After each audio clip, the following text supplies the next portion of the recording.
We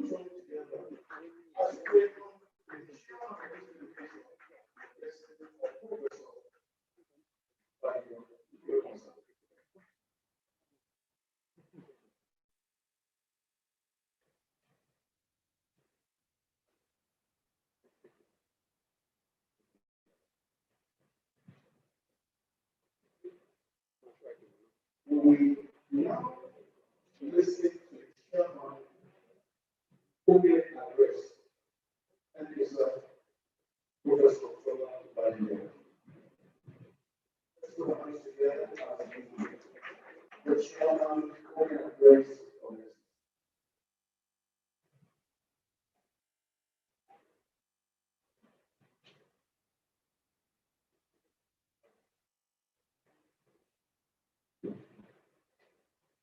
Good morning, police.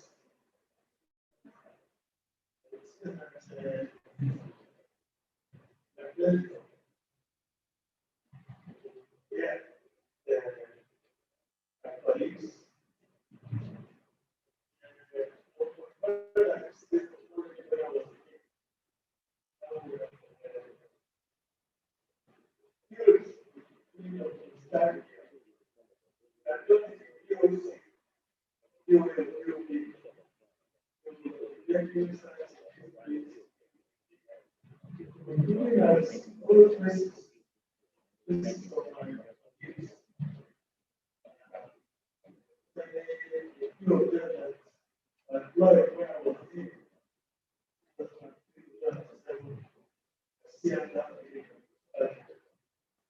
I'm still everybody to do, but as I said already yesterday, that when I joined, traveling was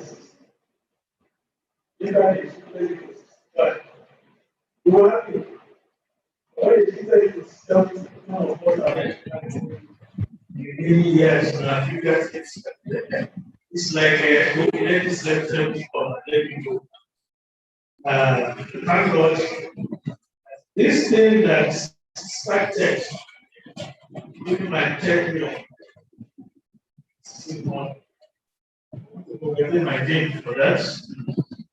I remember that it was one of those who appeared for the in those days. Not that they can pay, but those who are short that they don't worry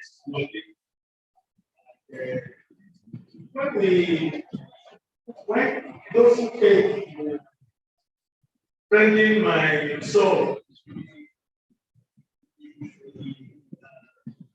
deep there, assured me that it's you because you are young, so when I agree to give a candidate, very, very strong candidate, we can do that when do it for 2 times. And one of those things that brought back or that we initiated very happy that several years after, several years after, still on. And child, those of you are let's say it's not that it's for us not to let this play that speak about this course must continue. Started this simultaneously a bunch of acts under particular PDA. If I used to know that if we ever reach my but all my programs besides also this program acts. Other factors. The theme of this conference is another thing that gives me joy.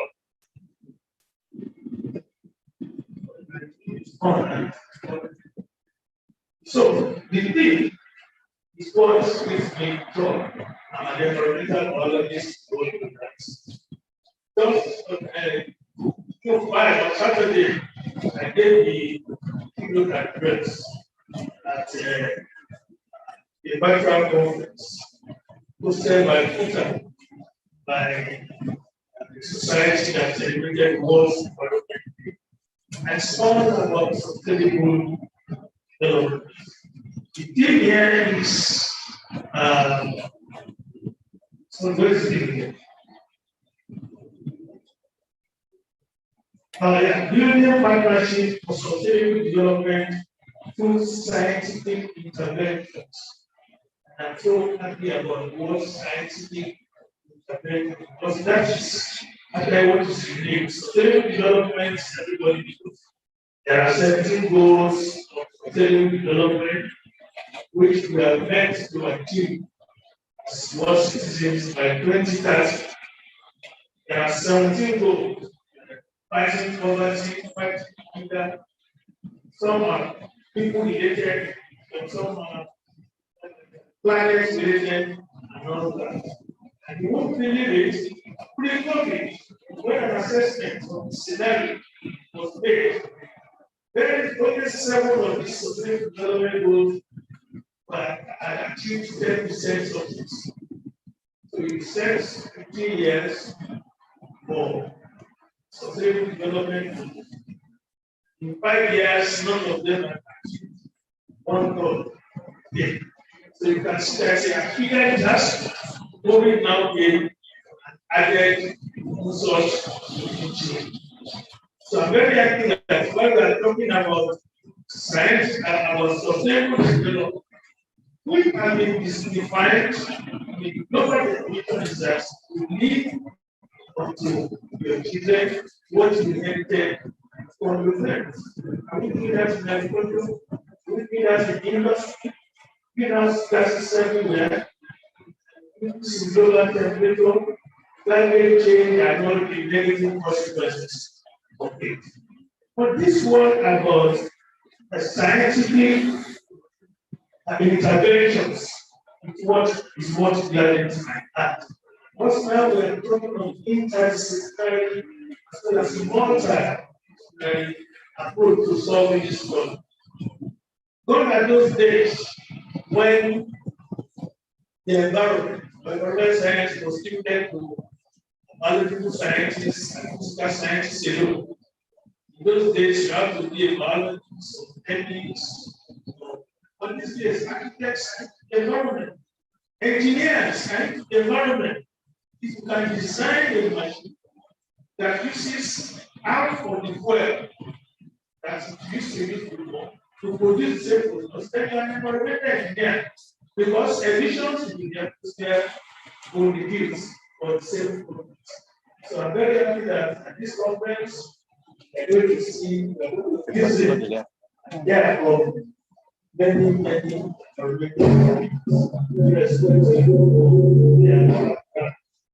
I want to welcome all of you to this conference. I want to congratulate Jim by all the activities that help us in keeping this intellectual discourse alive. Thank you. Let's go and ask together the role for that speech from the chairman of the nation this day. What people see you do, Professor Awolowo, may not remember. What they hear you say, they forget. Then how they see your intervention in their time of need, we forever remember. As the Dean, former Dean of the Faculty of Science, you initiated the Faculty of Science conference, and that's exactly what's taking place today. We really appreciate you because you're a leader. And when a leader speaks, people listen. Thank you very much for that great occasion. I would like to recognize the person of Professor in chemistry. I will recognize the thank you very much, sir. You are welcome. And Professor thank you. Thank you very much, sir. You are welcome. God bless you. And we now bring to podium the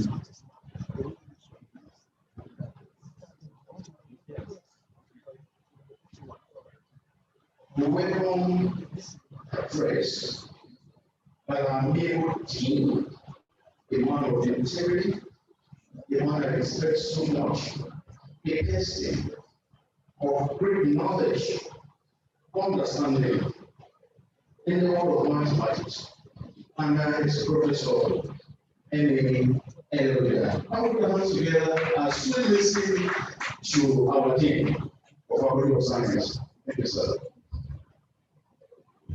Thank you very much, Mr. MC, Dr. Astro. Thank you. Yes, this is a joyous occasion for us, the Faculty of Science. And it's something interesting to find out that Professor Tolabadejo, also known as Tito, is also chairing this opening ceremony. When it was in 2003 to 2007, he actually reactivated this conference, and the faculty conference. So thank you very much, sir. I remember I was a member of the committee, that's the conference committee, and that also included the quiz competition committee. We had a small committee like that. And it was really interesting working under Professor Awolowo. And the other things who took over, that is in succession, we actually kept the flag flying. We want to appreciate all of them. I think they need a round of applause. I remember Professor Awolowo took over from his side. After that, we had Professor Mose, and after that, we had Professor Walker. I made a beautiful day, Professor Nicola Ademeji, and she said that she also continued in that class. And now, because of COVID, we couldn't do it purely physical. But we said we should do something. We should keep the flag flying. And members of the committee came up with this idea that we were kind of hybrid. Some of us will be here physically because we are here now. And the others will join us from other parts of the country, other parts of the world. And there we are, this is happening right now. So we want to appreciate God, we want to appreciate the members of the conference committee. We say thank you to you. The conference is coming at a time that the university is celebrating the 60th anniversary. As we speak, the Vice Chancellor is giving the press conference now. And I'm not even sure whether we have been chatting with them, whether we'll be able to join us immediately, or whenever it's ready, we'll be ready to take this address. So, we move on. The Vice Chancellor, the Deputy Vice Chancellor, the last Deputy Vice Chancellor Academic, Deputy Vice Chancellor Administration, the Registrar, and other personal officers. Chairman of this occasion, the former aides, they are present, the HODs present, other things that is based from other faculties, HODs, members of the faculty, members of the university community, and our colleagues who are online with us. Ladies and gentlemen, it is my pleasure to welcome you all to the opening of the International Conference on Building Partnership for Sustainable Development through Scientific Intervention. The first hybrid conference was organized by the Faculty of Science of Obafemi Awolowo University in Ile-Ife. This is also coming at the time in which the university is celebrating Diamond Jubilee. Based on the current state of the planet, it is essential to create a framework for evaluating and resolving sustainability concerns. Our future is uncertain, and as scientists, We must develop solutions to overcome this uncertainty.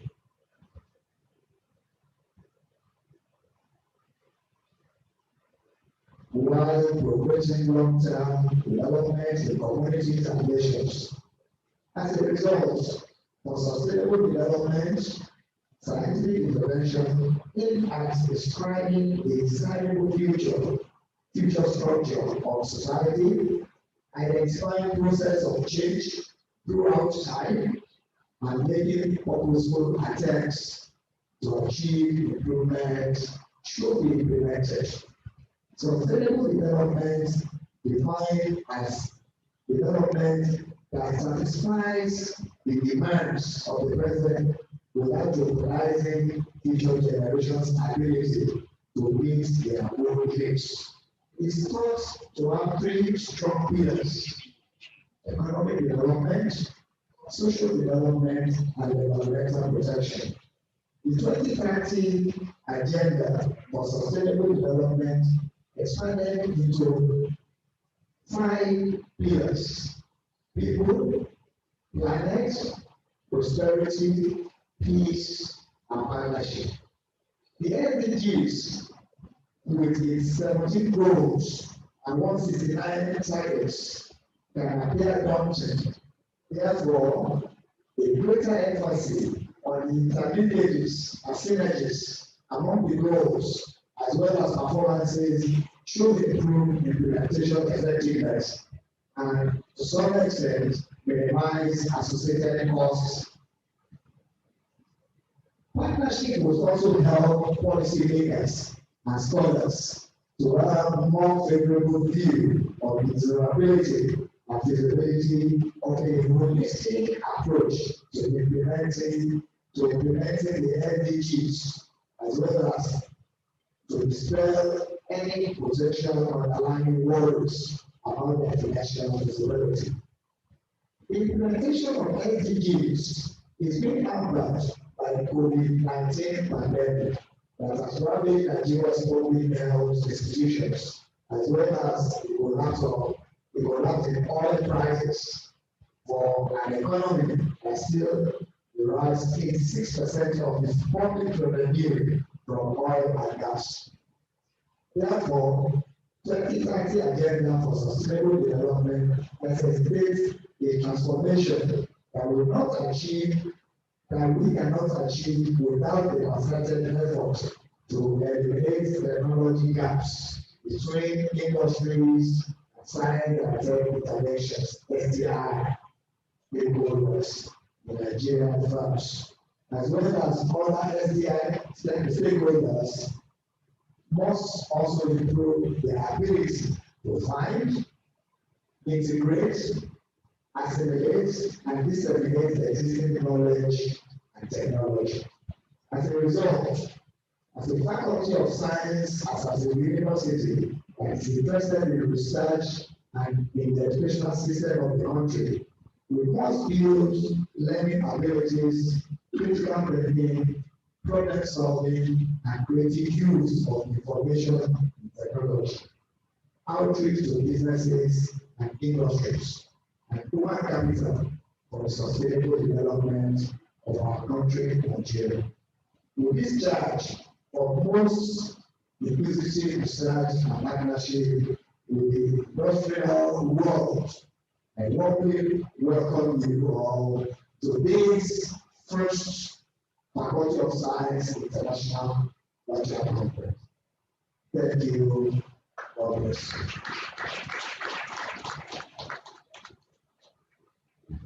We will hands together for the Dean of Faculty of Science, that's Professor Ile-Ife. Thank you, sir, for seizing the speech that I gave. I would like to say this because I put something down. I said climate change is destroying our hearts with sustainability. Ours is a world of looming challenges and increasingly limited resources. Sustainable development will offer the best chance to adjust our course Thank you very much, sir. Because this is exactly the topic of every in our role as scientists goes a long way to effect it. Now, I would like to say this that the big city of our great study of learning, the best of Professor Ogunbodemi, is unavoidably absent in the physical, but is on virtual. And is here with us, in this event. So we would like to go straight to the plenary session.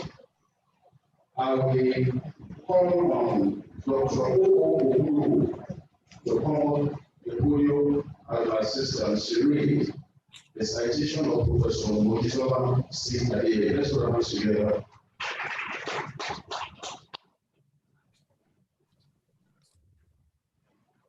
Professor Adeyeye is the Director General of Nigeria's National Agency for Food, Drug Administration and Control, NAFDAC, where she is leading regulatory and administrative reforms through agency-wide quality management systems approach as a result of 1.5 years agency-wide training and ISO 9001 2015 certification for 2019.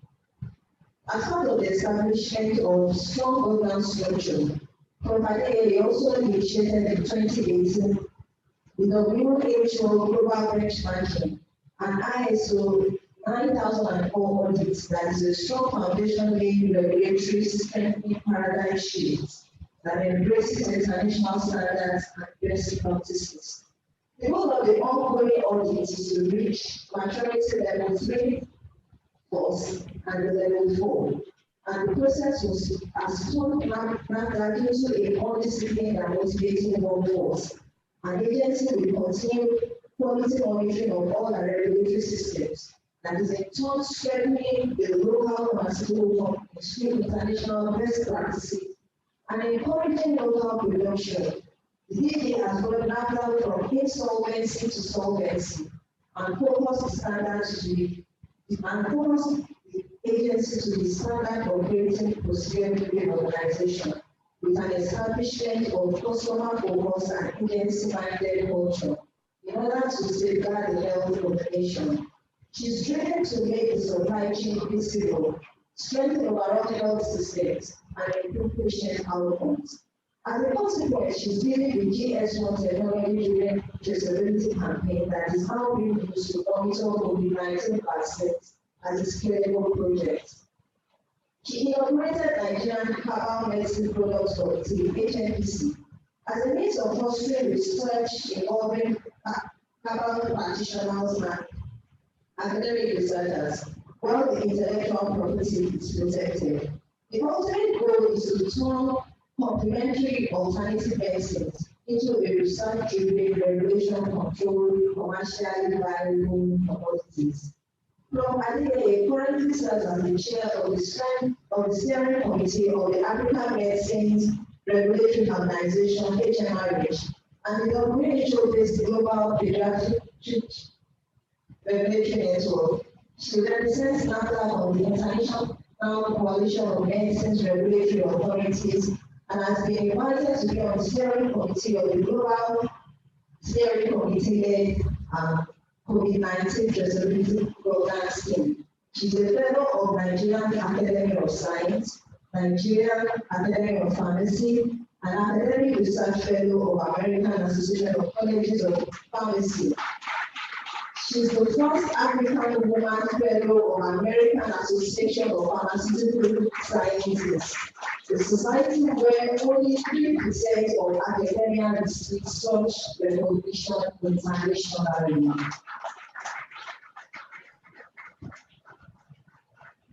She is Professor Emeritus of Pharmaceutics and Drug Product Evaluation at the College of Pharmacy, Roosevelt University in Chicago, Illinois, USA. She was a professor of pharmaceutics and manufacturing for 21 years at Tuskegee University in Pittsburgh, USA, before joining Roosevelt University from where she retired. She has mentored over 15 PhD and MSc candidates, has 5 patents, over 65 peer-reviewed manuscripts, book chapters and books, and more than 150 presentations. I invite Professor Ojisola Christina Adeyeye to make her presentation.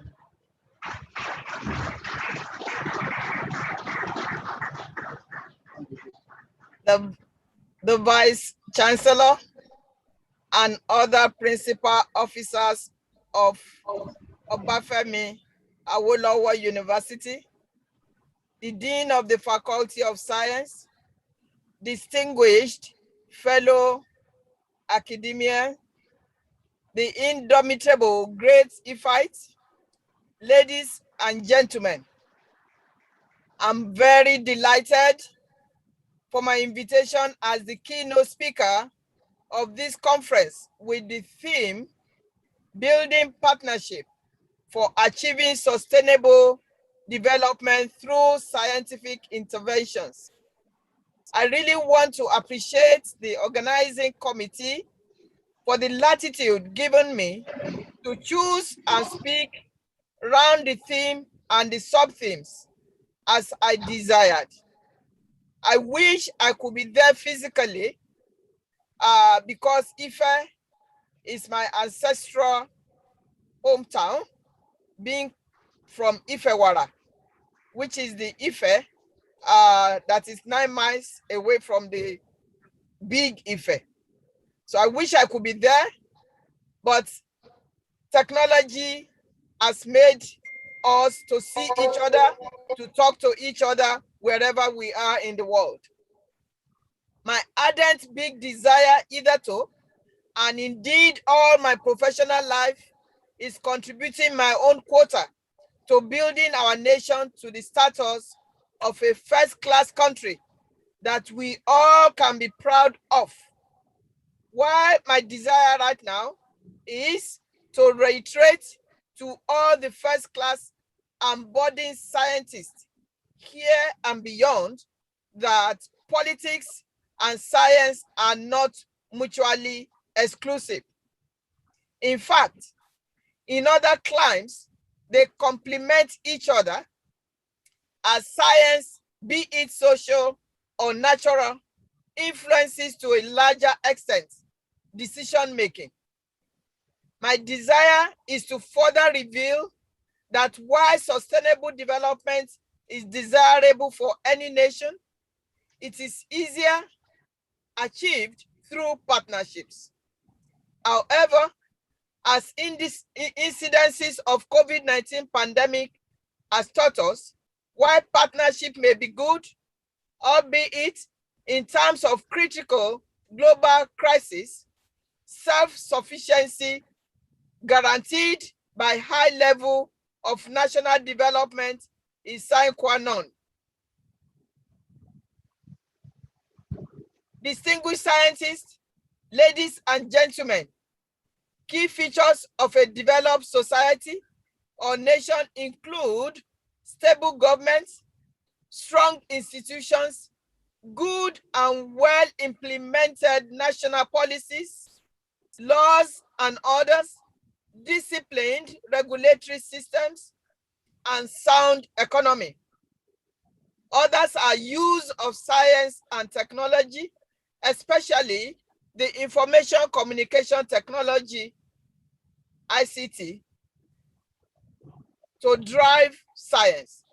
To a large extent, the safety, well-being, and robustness of consumers' health and economical status of a nation depend on the states and effectiveness of its national regulatory control bodies in safeguarding their health and managing the microeconomics respectively.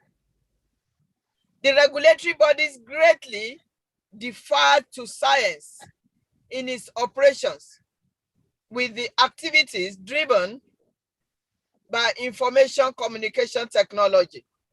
For science to retain its prime place in our societies it must come down from its Olympian abstract heights to survey the reality needs of business and sapiens on the terra firma. The world needs practical solutions, and right now. What of national regulatory bodies? The creation of national regulatory bodies usually follows the enactment of policy to correct or prevent an unpleasant situation that must have been observed and adjudged to pose threats to the safety of a community or entire nation. The threat might come from products or class of products that are in use, or the practice employed in handling and use of products or services. A national regulatory body in both developed and developing economy appears to be charged with same mandate of ensuring that safety, quality, and efficacy of products and or predictable and transparent services are consistently available for use. This mandate is best executed using accurate and sensitive tools, utilizing available logistics and infrastructures, employing proactive and responsible strategies based on available and relevant scientific evidence and data. Unfortunately, these necessary tools are not readily available in developing countries. Yet, you must deliver on your mandate truthfully. Confronting this challenge innovatively since November 30, 2017 inspires my choice of topic for this paper today, drawing heavily from the 1,287 days already spent in NAFDAC, synthesizing derivable realities from my expectations and the so-called Nigerian factor into forging a workable management of a national regulatory control body in a transiting and developing economy like Nigeria. National regulatory authorities are special extra ministerial vehicles used by governments to achieve specific purposes in public life, especially purposes relating to assuring safety, quality, well-being, probity, service delivery, public health, trade policy implementation, among so many others. They are government-owned organizations established by statute to render specific services to the public. They are structured and operate according to the instruments establishing them, and also come under policy directives of government in Nigeria, that is the Public Service Rules or PSR of Nigeria, 2009. According to WHO, national regulatory authorities are agencies responsible for ensuring that products released for public distributions, be it pharmaceuticals, biologicals such as vaccines, are evaluated properly and meet international standards of quality and safety. NAFDAC is Nigerian national regulatory body with such authority over pharmaceuticals, biological products, other products such as foods, cosmetics, medical devices, chemicals, packaged water, and fertilizers. NAFDAC, a foremost national regulatory control body with the mandate of safeguarding public health, has transformed into a consumer-focused or customer-focused and an agency-minded organization which has been steadily engaged in improving service delivery, in ensuring that only the right quality drugs, food, and other regulated products are manufactured, imported, or exported, distributed, advertised, sold, and used in Nigeria.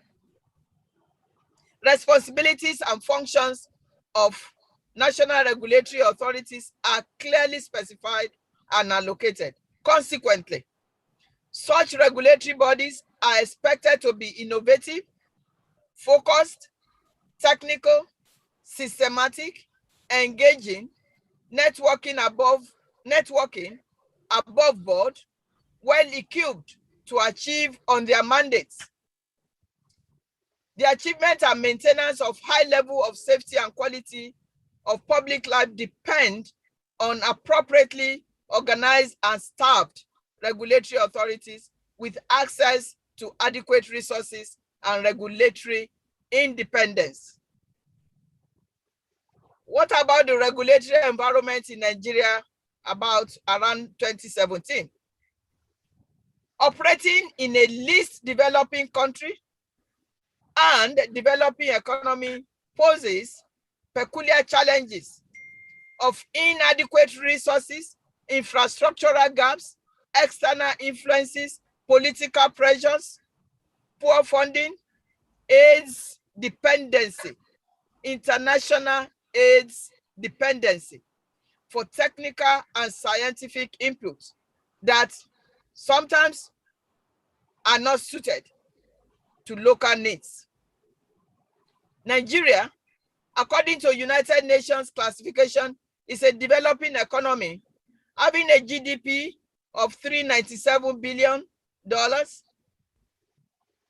This GDP of Nigeria has been rated to be about 14% of the world's average GDP. It is a nation that in the past years had been consumer products import dependent country until recent years, 2015 to date, when tremendous policy formulations were backed with high-end political will, implementation support. Thus, commencing actual transiting from crude petroleum oil dependent to a more diversified economy.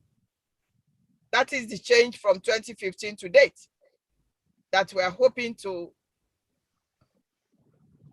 actually actualize. With regards to energy supply, the World Economic Forum Global Competitiveness Report of 2014-2015 ranked Nigeria 141 out of 148 in the quality of energy supply. The total length of tarred roads in Nigeria in 2016 is 29, almost 30,000 kilometers out of 198 or 199 kilometers road networks. 29,800 kilometers out of 198,320 kilometers road networks are tarred. These facts depict a low disposable income country with tremendous pressures on operation and distribution costs for the manufacturers and distributors, in addition to stiff competition from imported goods. There were free or unwholesome imported food, spurious falsified drugs, and other regulated products in the Nigerian market due to compromised ethics, but most especially from the absence of NAFDAC from port locations in 7 years. NAFDAC was absent from all ports and borders from 2011 to 2018, and to be specific, up to May 16, 2018. During that period, some classes of regulated products manufactured locally, such as animal feed and veterinary products, farm produce, and semi-processed food products, were poorly regulated. Not to talk of the cabals and the cartels that were formed. I'm talking of drug cabals and cartels that were formed within that period, 2011-2018, when NAFDAC was not at the ports. This goes hand in hand with the influx of fake and substandard drugs amidst the importation of unwholesome food and other regulated products. The situation gets worse in the developing countries like Nigeria due to influential donors and NGOs that encourage transfer of products and technologies without giving room for local content. This situation did not just start in 2017. Records showed it was prominent in Nigeria in the late 1970s and early 1980s, when the nation's economy was attracted to foreign investors, but was managed by politicians under weak legislation and enforcement. The government was only reactive and not proactive. Agege, in a publication in 1988, in a study to evaluate the regulatory legislation in Nigeria, concluded that the problem posed to the health of Nigerian consumers by the presence of adulterated and unwholesome drugs and food, respectively, in the open marketplaces demand a swift government response, which was done by enacting the Food and Drug Act. If the situation was not pressing, the act couldn't have been enacted. This was evident in the poor implementation of the act and the rivalry that ensued as a result of overlapping functions between two federal government agencies and on how to control drugs in the country. This ugly trend, which did not curb the menace of influence of fake and substandard regulated products in the open market, was reviewed, and a call for reform was the only way out of the predicament that befell the nation. In view of the need to create a good and conducive regulatory environment, a national regulatory agency was formed by military decree in 1992 and became operational in 1993. The birth of NAFDAC in Nigeria was midwifed to prevent the ugly trend of overwhelming influx of substandard regulated products. What are the factors influencing regulatory bodies in the developing countries like Nigeria? Regulation, which is the primary objective of a regulatory body, refers to controlling human or societal behavior by outlined rules or regulations, or alternatively, a rule or order issued by an executive authority or regulatory agency of a government and having the force of law. Regulation is applied to all activities of private or public behavior that may be detrimental to societal or government interests, but its scope varies across countries and sectors. The sphere of regulation in the health sector differs from the financial sector. In most cases, the rules laid down by regulations are supported by penalties or incentives designed to ensure compliance. This is the major strength of a regulatory framework and the influential clause that attracts the dynamics in the management of such organization. The national regulatory bodies in developing economy are influenced by two perspectives: the positive perspective of good and uninterrupted management that enjoy the backing of the government, and then the negative influence that seeks to dilute the power of regulation, thereby seeking perpetual exemption for some class or group of individuals, mostly for economic gain. These two scenarios have been experienced in Nigerian NAFDAC in the last 26 years of existence. The common negative dynamics consist of the following: 1, poor organizational infrastructure that matches the impetus of the regulation. Most national regulatory bodies in the developing economy are poorly funded, and this could barely exist, and they could barely exist. Most are just dead giants that can hardly breathe. Most organization infrastructures are very weak and could not drive the implementation of the regulations and their mandates. These infrastructures range from befitting physical structure to house the operations of the body, to availability of functional vehicles, computer system, and effective communication gadgets. Secondly, poor visibility and interpretation of laws and regulations. Adenodi in 1977 examined the Nigerian regulation of drug open market, and he concluded that the Nigerian regulations are too cumbersome to access and interpreted. Most developing economies actually leverage their regulatory laws around the individual interpretation, thereby resulting in inconsistency in the law or wholesale adoption of global or regional regulations. Thirdly, unstable policy. The strength of most regulatory body leverage on government policy. Most developing economies are unstable and highly influenced by developed economy, thereby witnessing frequent changes in their policies, not domesticating our own policies, but borrowing without thinking developed economy from developed economies and then not really implementing. This is part of our problem. And all this range across health, economy, and social policies in most cases. Fourthly, inability to meet international regulatory standards.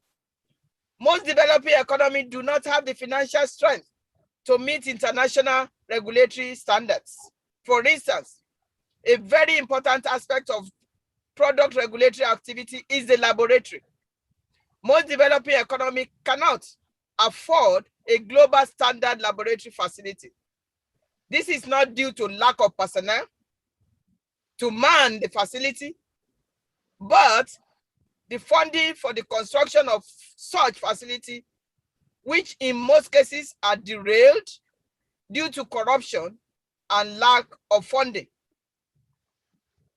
So it is not just that the money is not there, but the money that is there is not managed very well. When laboratory is sourced through donation, what of the running costs? This running costs also pose great challenge to many countries. It is not just building a laboratory, it is making sure that the equipment pieces are maintained, the environment is conducive. Talking of overlapping of laws and regulations, most developing economies attach a little sense of revenue to their regulatory activities. This is born from the fact that penalties are used as control measure for compliance. They are used as control measure or deterrence for compliance. Overlapping and duplication of laws and regulations exist in most developing economies for revenue purpose. This also exists as a result of rivalry amidst professions and mandates of organizations. Agege in 1988 reported such overlap between erstwhile Food and Drug Department of the Ministry of Health and Pharmacists Council of Nigeria, PCN, on drug regulation.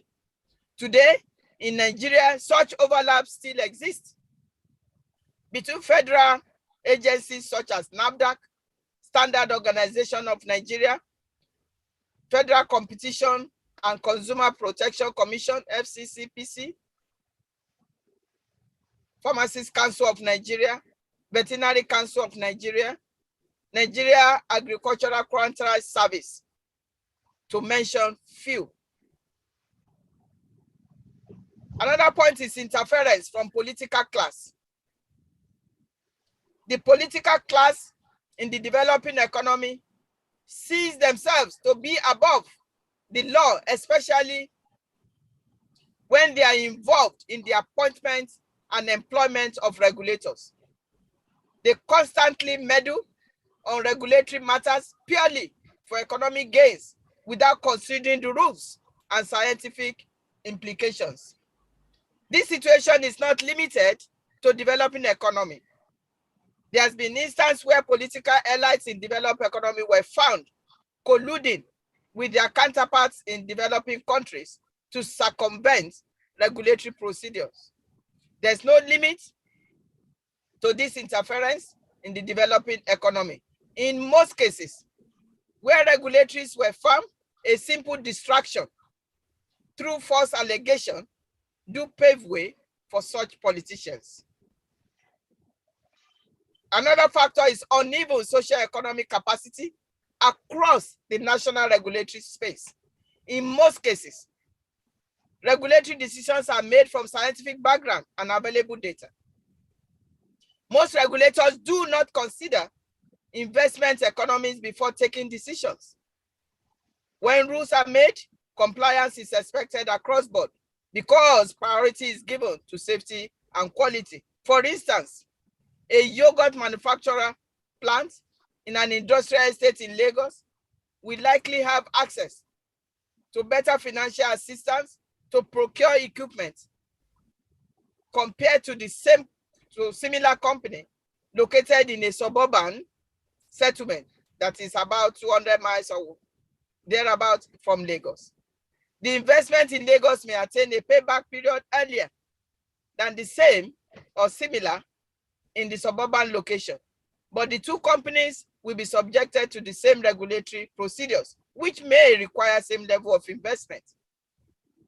While the Lagos-based company has the chance of favorable government policy and assistance from financial institutions, the suburban factory may not. Such situations like this do influence the level and rate of compliance to regulations. What are the other factors? These include capacity of regulators, unmotivated staff, security of the field officers, and the distance between the urban headquarters and the rural areas where bulk of the population resides are some of the clogs in the wheel of effective regulations in the developing economy. What are the innovative regulatory control management that is going on in NAFDAC? 1, leadership, financial solvency, and stability.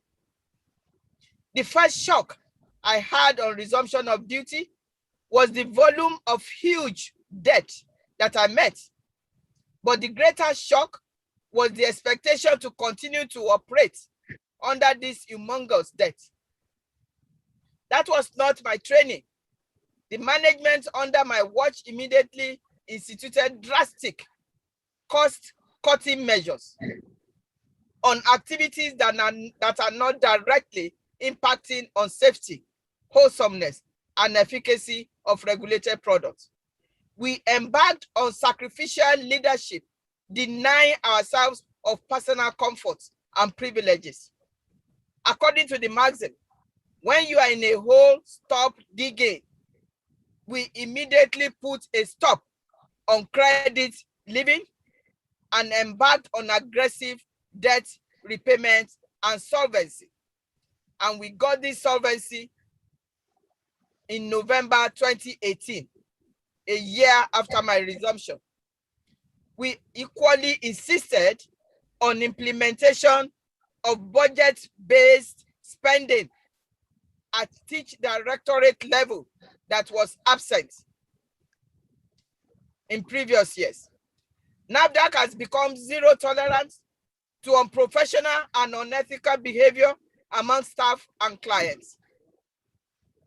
Are we there yet? No, we have just become zero tolerance. Many staff that had been proven culpable through the civil service disciplinary procedure had been shown the way out. Professionalism is now entrenched, and this has been achieved through strategic leadership that is customer focused and open to constructive engagement suggestions.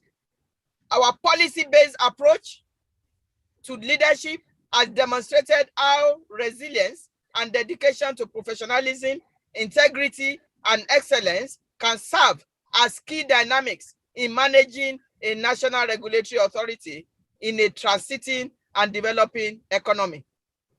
Directorates that had backlog of uncompleted registrations of regulated products running into thousands in number were given reasonable deadline for completion, and this was done in 2018. Secondly, resetting and re-engineering to default.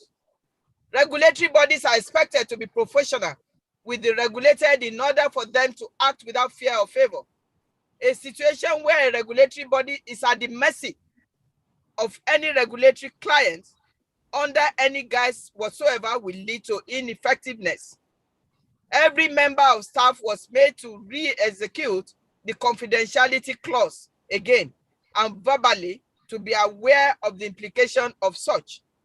The so-called NAFDAC consultants were discharged. That process was discontinued and done away with as they had caused more damage than good to the agency's reputation.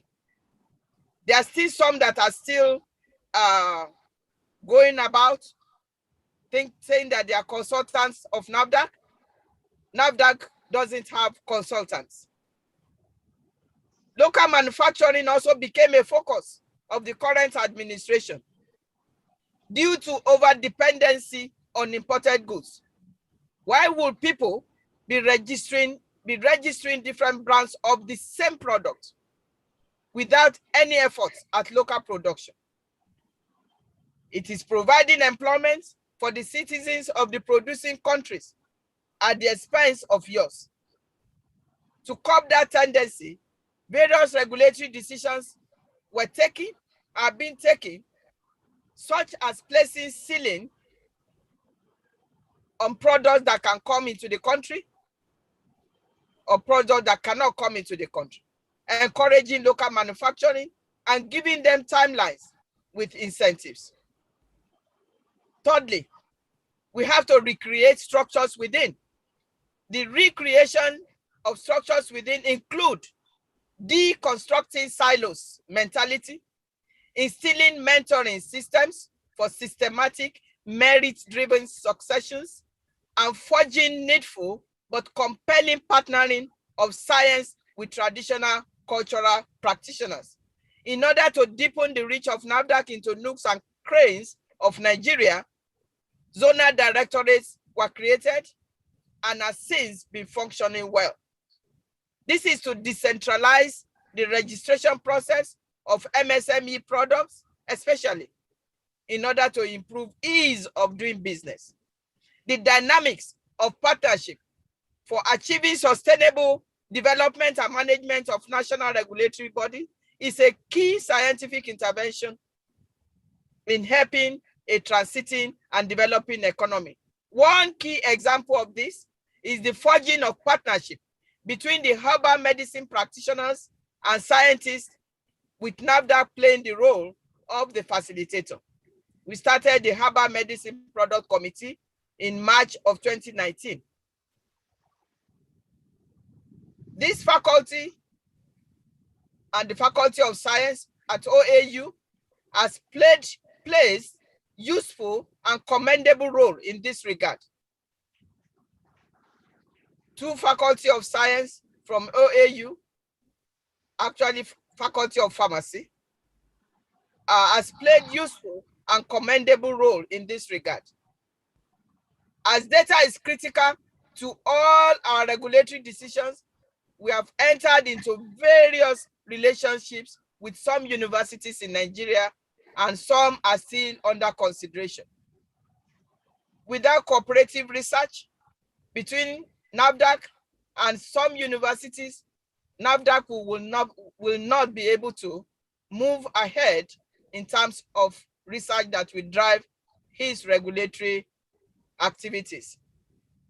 Regular consultative meetings with all our stakeholders take place on quarterly basis, where pertinent issues with each industry or sector are thoroughly discussed under the guise of each professional sector or industry association. Under my watch, NAFDAC has reinvigorated its relationship with international partners and deepened its reach into other areas of collaboration, especially in bilateral relations. To strengthen this further, An Office of Trade and International Relations had been opened in my office, as international relations will always dovetail into trading relationships. What are we doing? We're also setting standards, international standards, and making sure such standards are sustained. One of the strategic goals of my administration is to institutionalize quality in all NAFDAC processes and attain ISO certification through quality management system and WHO global benchmarking towards maturity level 3. Quality management system has been instituted in all operations agency-wide, and ISO 9000 accreditation secured in 2019. This has not only helped to maintain transparency, but also led to systematic review of existing standard operating procedures and implementation of strategic quality management system activities across all NAFDAC formations. The goal toward maturity level 3 is becoming a reality for the agency as we move closer to satisfying the requirements via adoption of more quality systems in our operations. Attainment of maturity level 3 will allow Nigeria to be able to manufacture its own vaccines. The importance of this is underscored by the COVID-19 pandemic and the need for vaccines. In establishing quality and safety of regulated products, I further strengthened our global partnership with the Clean Reports of Inspection and Analysis, or CRIA, scheme for products coming from India and China. Since 1st of March 2020, we have, through the Clean Report of Inspection and Analysis scheme, succeeded in preventing the export into Nigeria of over 70 pharmaceutical products that have failed laboratory analysis in NAFDAC certified laboratories in those countries. In terms of information communication technology, NAFDAC has been making leaps and bounds by entrenching the use of technology and global best practices, which are indispensable in achieving sustainable management of all NAFDAC operations. Inculcating its staff, embracing of relevant technology beyond entertainment and communication realms into day-to-day regulatory, analytical, and administrative tools has been yielding positive results. As an evidence of my commitment to the modernization of all NAFDAC processes and institutionalization of best practices in the way activities are conducted within NAFDAC, I've ensured the automation of all NAFDAC registration and regulatory activities. And as such, these processes are readily available to the public. This is visibly evident in the online processing of approvals, certificates, permits, and authorizations issued by NAFDAC. Within any new online processing, you will always have hitches. So if anybody has a hitch or trouble in terms of using our online portals, it comes with it off, and with time, we will continue to improve on this. Our presence is tangibly felt on the National Single Window Portal for ease of processing of our electronic licenses, which have been integrated with the Central Bank of Nigeria Form M portal for license activation and Form M generation using approval reference number. The NAPAMS, which is the e-registration portal, and PIDCAMS, the port inspection portal, are our online processing portals for end-to-end registration of regulated products and clearance of goods at the port, respectively. This has largely reduced person-to-person contact with clients and have ensured better regulatory control over regulated products. NAFDAC has also used technological processes for auto verification of documents to ensure compliance to NAFDAC requirements. These are but a few of the innovative technologies employed within NAFDAC to digitalize and fast-track our activities. Retooling, upgrading, and upgrading of NAFDAC laboratories, deployment of science, and the use of highly sensitive laboratory equipment and instruments are very key in maintaining the reputation and credibility of National Regulatory Authority. Since assumption of office, everything had been done to ensure retooling and upgrading of NAFDAC laboratories. No wonder they have been increasing their scope of tests. Some of our labs have been increasing their scope of test accreditation and accreditation status. A steady supply of consumables, accessories, and chemical reagents had been instituted. So also is the Laboratory Information System, LIMS. This has been instituted to ensure integrity and safekeeping of data. Interlaboratory proficiency test participation is now routine operations. Enduring and sustainable development. That is where we should go from here. The challenges impeding the path of attaining effective and efficiently managed regulatory bodies in developing economy leverage more on the quest to attain global regulatory standard without solving the fundamental changes of the developing economy, such as infrastructural deficit, unstable microeconomic factors, poor health and education systems. There will be a critical need to pay more attention to the development of socio-economic space, which is expected to influence the regulatory bodies on the long run.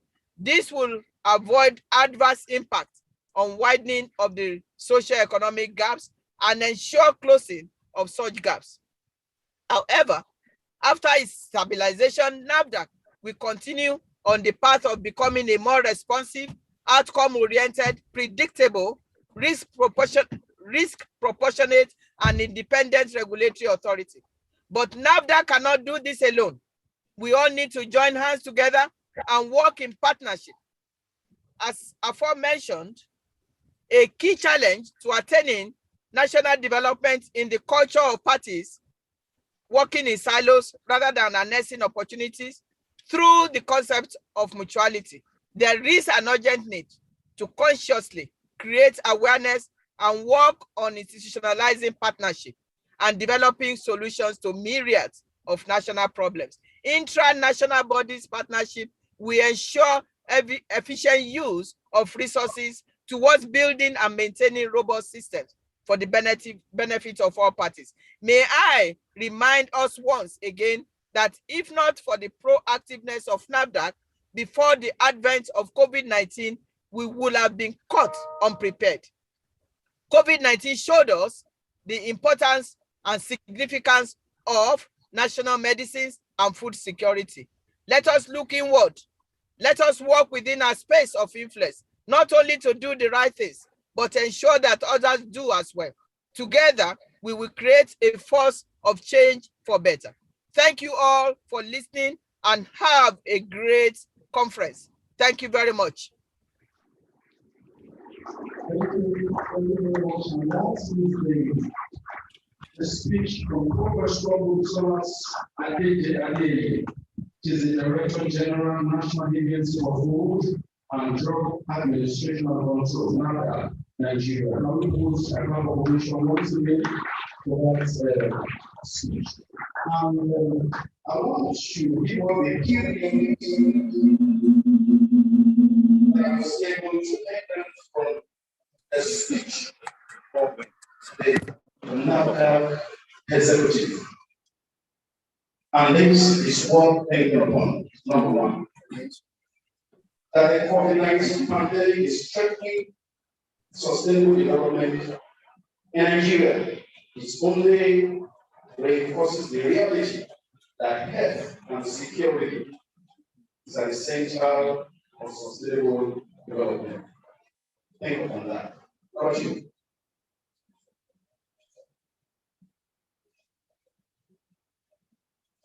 Intervention is only work when the people concerned seem to be in office in or government.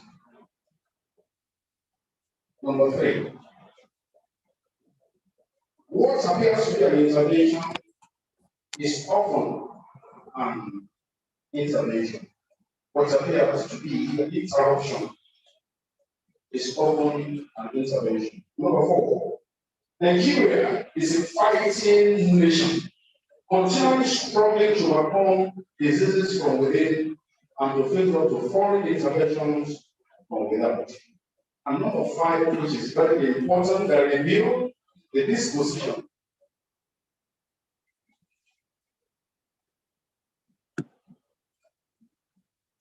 number 5, which reveal the true disposition of the executive of the person of Professor Mojisola Adele. Investing in women is an investment in sustainable development. The human rights in future generations will consequently now hold on to national interest. So we come together.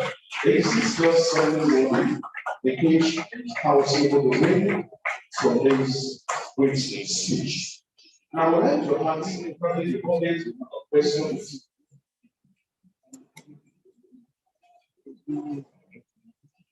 Okay, what we are thinking about is I would like to recognize the person or Professor Awolowo who gave me during the plenary session. Professor Awolowo was the former dean of Faculty of Science.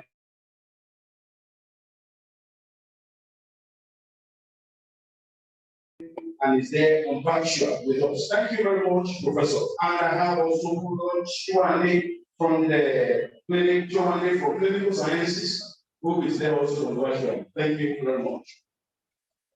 Can we put our hands together for all things event that is coming up on our great conference?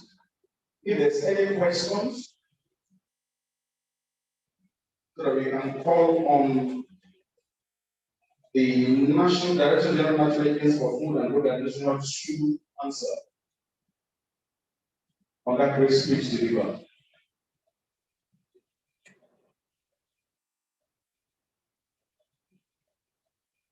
Thank you. I would like to recognize the head departments of various departments in the Faculty of Science, the head of department of microbiology, Professor Bio Mafone. I will put our hands together.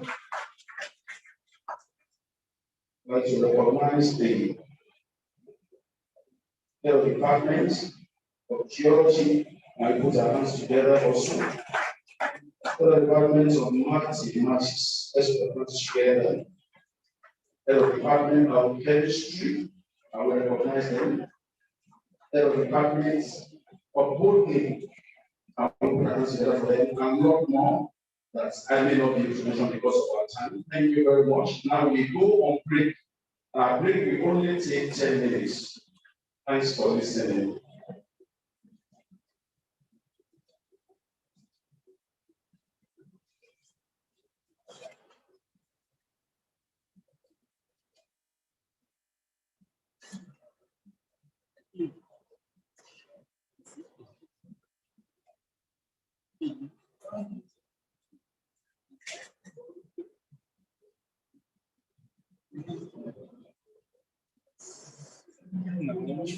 Like this. No, show them. The classic music. The place and the play. Me, come on. That's fun.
On behalf of the Faculty of Science and the Dean of the Faculty of Science, Dr. Emi, and also the organizing committee of the conference 2021, we would like to appreciate Professor Mojisola Adeyeye, the Director General, National Agency for Food and Drug Administration and Control, NAFDAC Nigeria, for a great speech delivery. I will put our hands together once again because I know she's online and really appreciate her time and attention.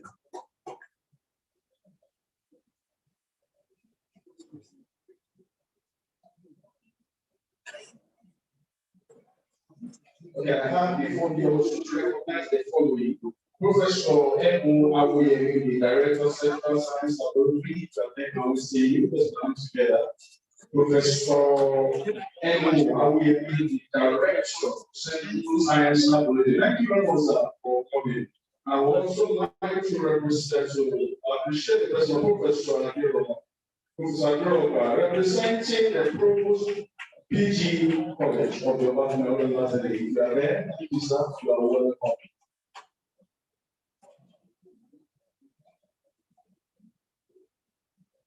I believe we will be on break shortly very soon.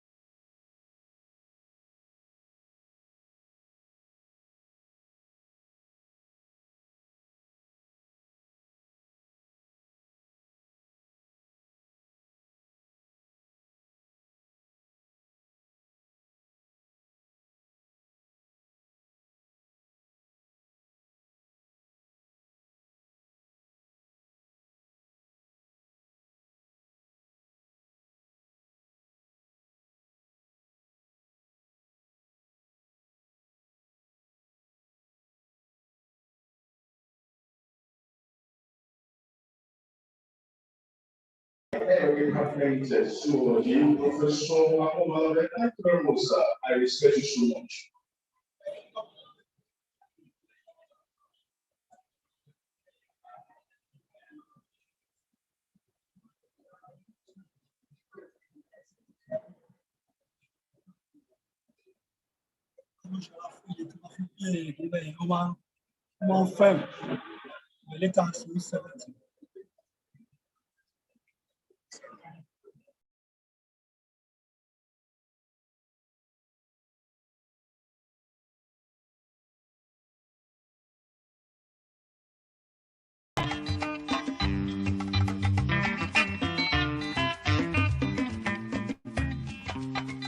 Èdùmàrè sọ̀rọ̀ mi dayọ̀, mo dúpẹ́.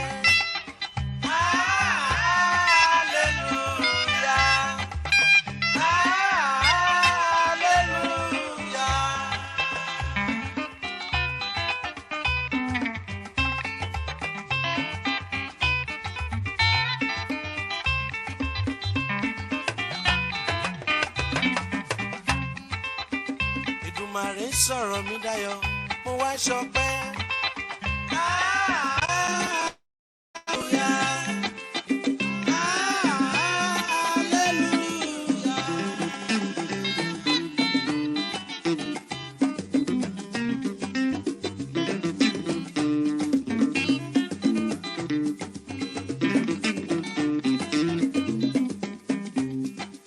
Orí burúkú kì í ṣe tèmi o, mo dúpẹ́.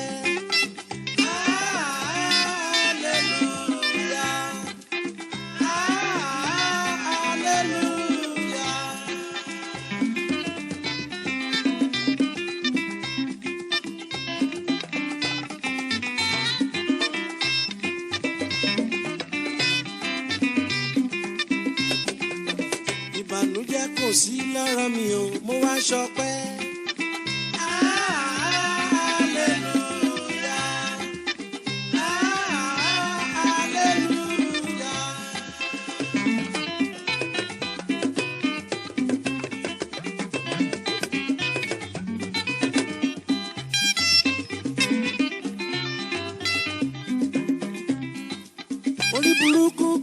ṣe tèmi o ẹ̀bẹ̀ mo bẹ̀.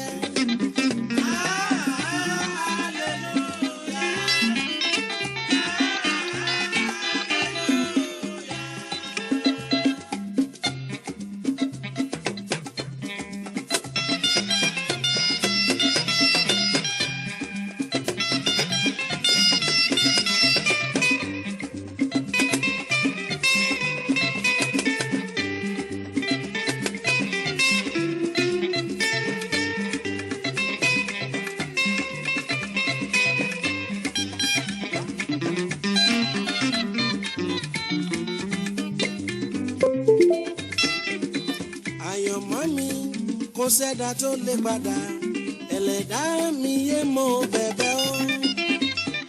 Àyànmọ́ mi ládọ́wọ́ Olúwa ni ẹ̀dá ayé kọ́kọ́ lè ṣí mi ní kò padà ẹlẹ́dá mi yé mo bẹ̀bẹ̀ yé ẹlẹ́dá mi gbé mi lékè ayé.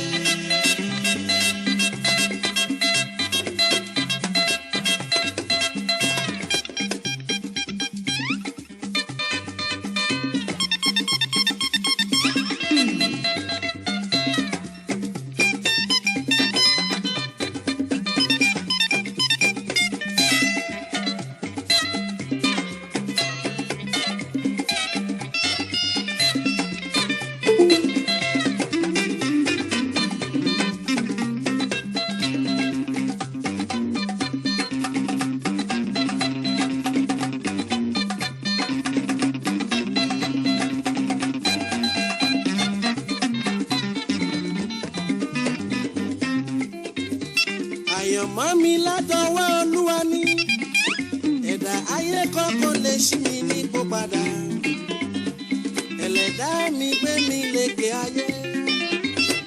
Àyànmọ́ mi ládọ́wọ́ Olúwa ni ẹ̀dá ayé kọ́kọ́ lè ṣí mi ní kó padà ẹlẹ́dá mi yé mo bẹ̀bẹ̀ yé ẹlẹ́dá mi gbé mi lékè ayé.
resume on our seats as we proceed.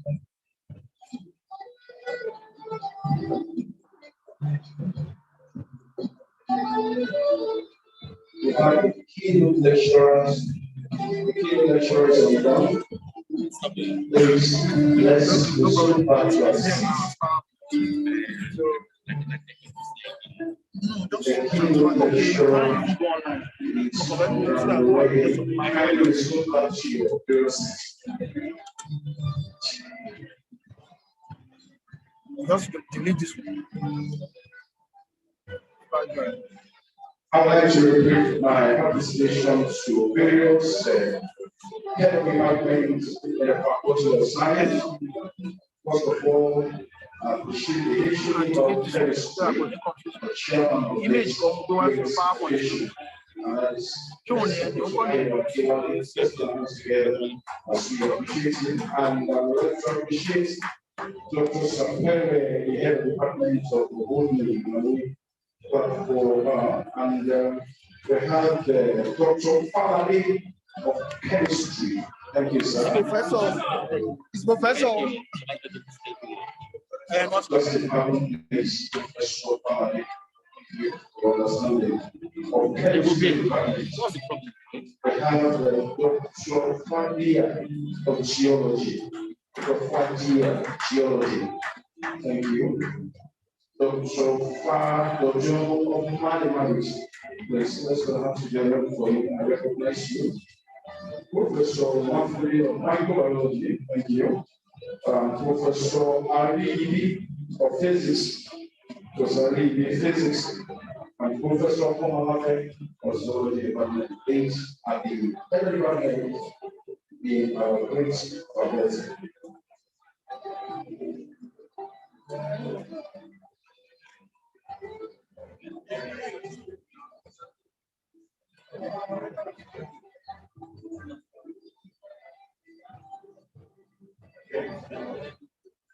Please tell the audience, can we move forward so that the photographer will have the photograph and the two looks empty? That is the instruction given to me here. Please let's move forward so that the two looks empty. I see there are not many. Thank you for doing that.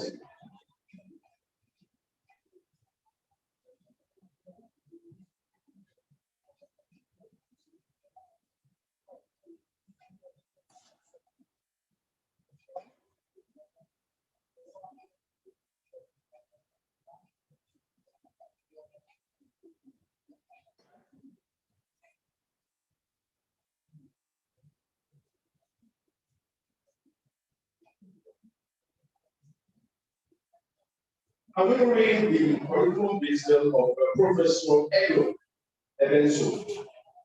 While Professor Elo Ebenso is on stand, I would like to read the citation. Professor Ebenso obtained his PhD in physical chemistry from the University of Calabar, Nigeria, and has been lecturing in the university system since 1990. He started his university teaching career of the University of Calabar, Nigeria. On joining the Northwest University, Mafingen campus in South Africa, as a full professor of physical chemistry in the Department of Chemistry. And that was in 2009. He has served in several administrative positions in the university system as subject chair chemistry director and director of the School of Mathematical and Physical Sciences. He was an executive dean for the Faculty of Agriculture, Science and Technology, acting director of the Material Science, Innovation and Modeling Research Focus Area. He was the acting vice rector, Research and Planning at the Northwest University, Mafingen Campus, South Africa.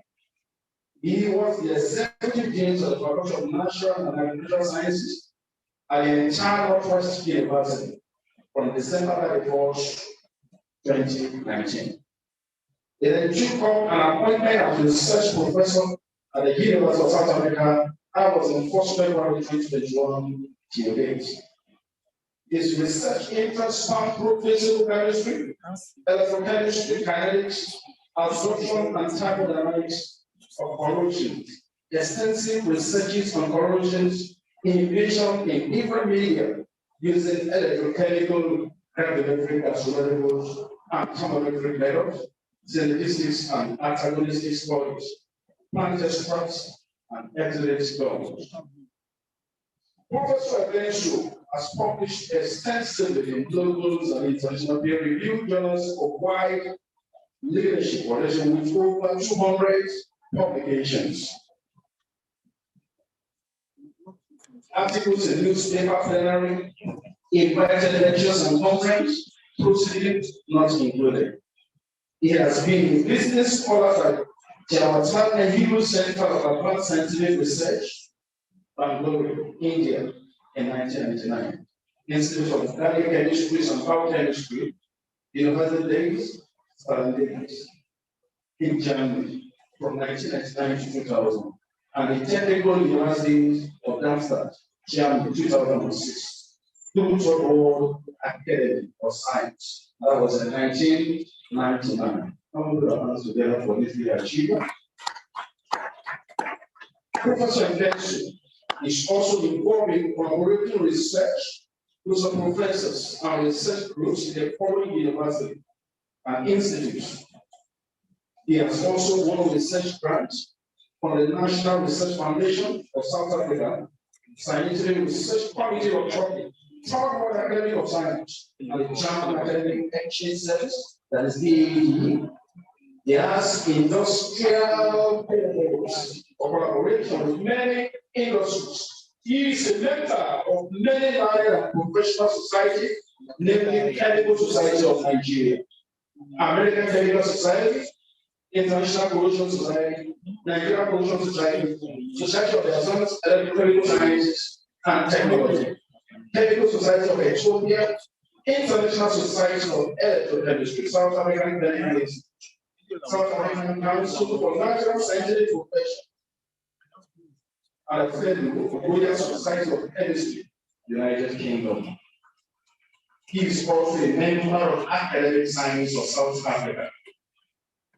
He has published widely and extensively in the area of corrosion inhibition chemistry. He is also a Big 3 NRF rated scientist in chemistry, South African National Research Foundation. Most of the reviewers are convinced that Professor Awolowo enjoyed considerable international recognition for the high quality and impact of higher recent research output, and he is listed among the top 2% most cited scientists in the world.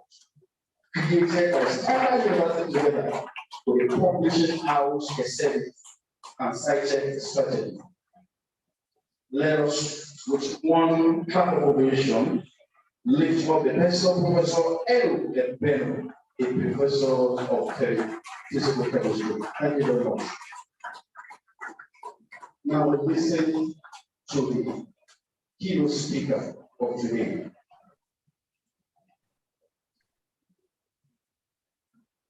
Good afternoon, colleagues. Please, can you hear me well? Okay.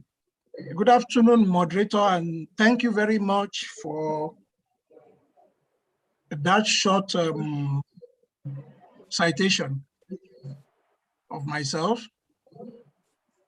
The Vice Chancellor of University of Ife, other members of the University Administration, University of Ife, the Dean of Faculty of Science, University of Ife, and other members of the ESCO of Faculty of Science of University of Ife, heads of departments in University of Ife, students and staff. Colleagues, I'm glad to be in University of Ife today because I have, for one reason or the other, been able to be associated with University of Ife and to have some of my students and postdocs that came to my lab at the Northwest University to do some research. I can mention key names like Dr. Lukman Olasukomi. I can mention Dr. Adekunle and a few other colleagues that are there. I'm really, really excited to be here today. Colleagues, I was given a topic looking at the theme of the conference in University of Ife. And I think minus the COVID issue, some of us would have loved to have been at Ife personally to see how Ife looks like and to interact with colleagues there. But like I said, I'm excited to be here, and I want to thank you very much for coming and to want to listen to whatever little thing I have to say today. Looking at the theme of the conference, I have just crafted a title of my presentation to say, how can science support sustainable development? Colleagues, for those of you that are in science and you know a lot of things about sustainable development, you will see that this is a very broad topic. And it will be quite impossible for me to do quite a lot of justice to this. But by the fact that I'm a chemist by training, I may decide to swerve this topic, chemistry. But be that as it may, thank you very much. I have looked at it.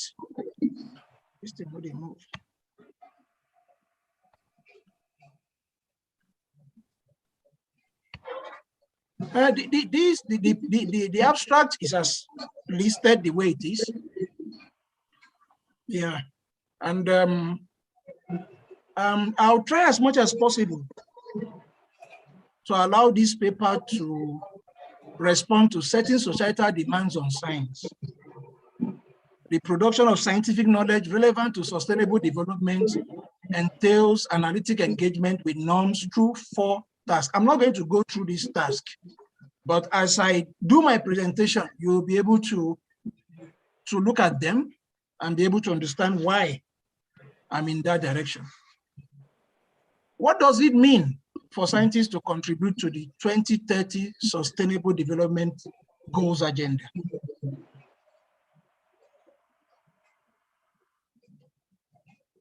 African Academy of Science, Third World Academy of Science, and all scientific agencies in Africa have all keyed into these 2030 Sustainable Development Goals. In 2015, the General Assembly of the United Nations adopted the resolution transforming our world, the 2030 Agenda for Sustainable Development. The vision presented for transforming our world for the better is based on 5 values.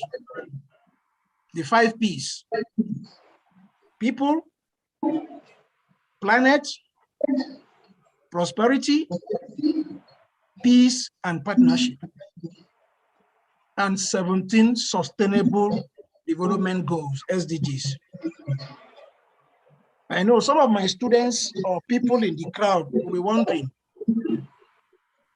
he's not going to talk about corrosion today. He's not going to talk about quantum chemistry. He's not going to talk about all this, but as a scientist, you are supposed to be all-rounder and be able to know what is important for you when you are discussing science in Africa. But the call in the 2030 Agenda presents a fundamental shift in the dialogue between science and policy. Until recently, the understanding was that scientists analyze the Earth's systems, processes, and dynamics, and urge policymakers to come up with responses. The 2030 Agenda assigns a new role to science, responding to a long-term claim from scientists concerned with sustainable development, to generate knowledge that helps humanity achieve the sustainability vision set out in the 17 Sustainable Development Goals. But how can and should researchers respond to this societal demand on science? What roles should science play in the implementation of the 2030 agenda? What kind of research is appropriate for implementing the 2030 agenda? Different actors from science and society tend to answer these questions in different ways. For example, some highlight the potential of more effective collaboration between science and society for operationalizing sustainable development, while others stress the risk for science of accepting research agendas defined by such highly political processes as the negotiation of the 2030 agenda. Just to recap, 2030 agenda is still on. And up to today, as we sit, a lot of changes, a lot of discussions are going on how to link the 17 SDGs to the 2030 agenda. The production of scientific knowledge relevant for sustainable development entails analytic engagement with norms through 4 tasks, namely.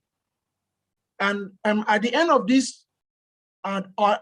this lecture, you would have been able to see the 4 tasks that is linked to the production of scientific knowledge linked to sustainable development goals.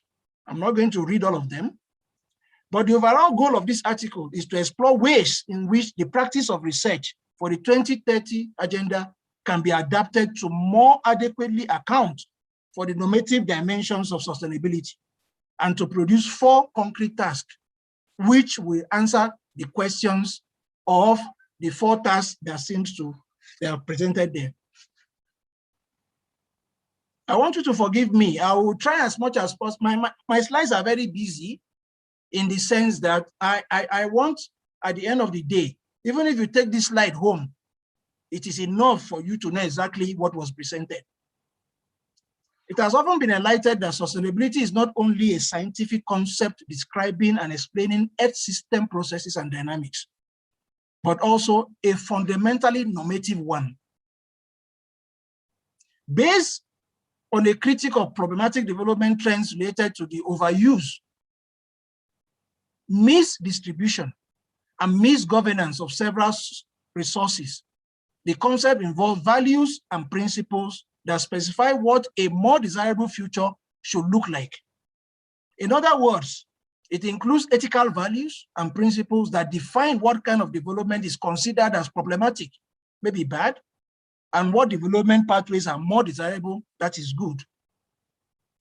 From this perspective, sustainability can be regarded as a normative compass for development. If researchers want to generate knowledge that is relevant to achieving sustainable development, they need to engage analytically with this normative process or compass. In other words, the guiding orientation for their research is not just their curiosity, contrary to what is assumed by many advocates of basic research, but also the relevance of this work to sustainability. Hence, the selection of research topics and questions, identification of meaningful categories, indicators and thresholds, and the interpretation of results all depend not only on the state of art in the certain research phase, but also on sustainability values.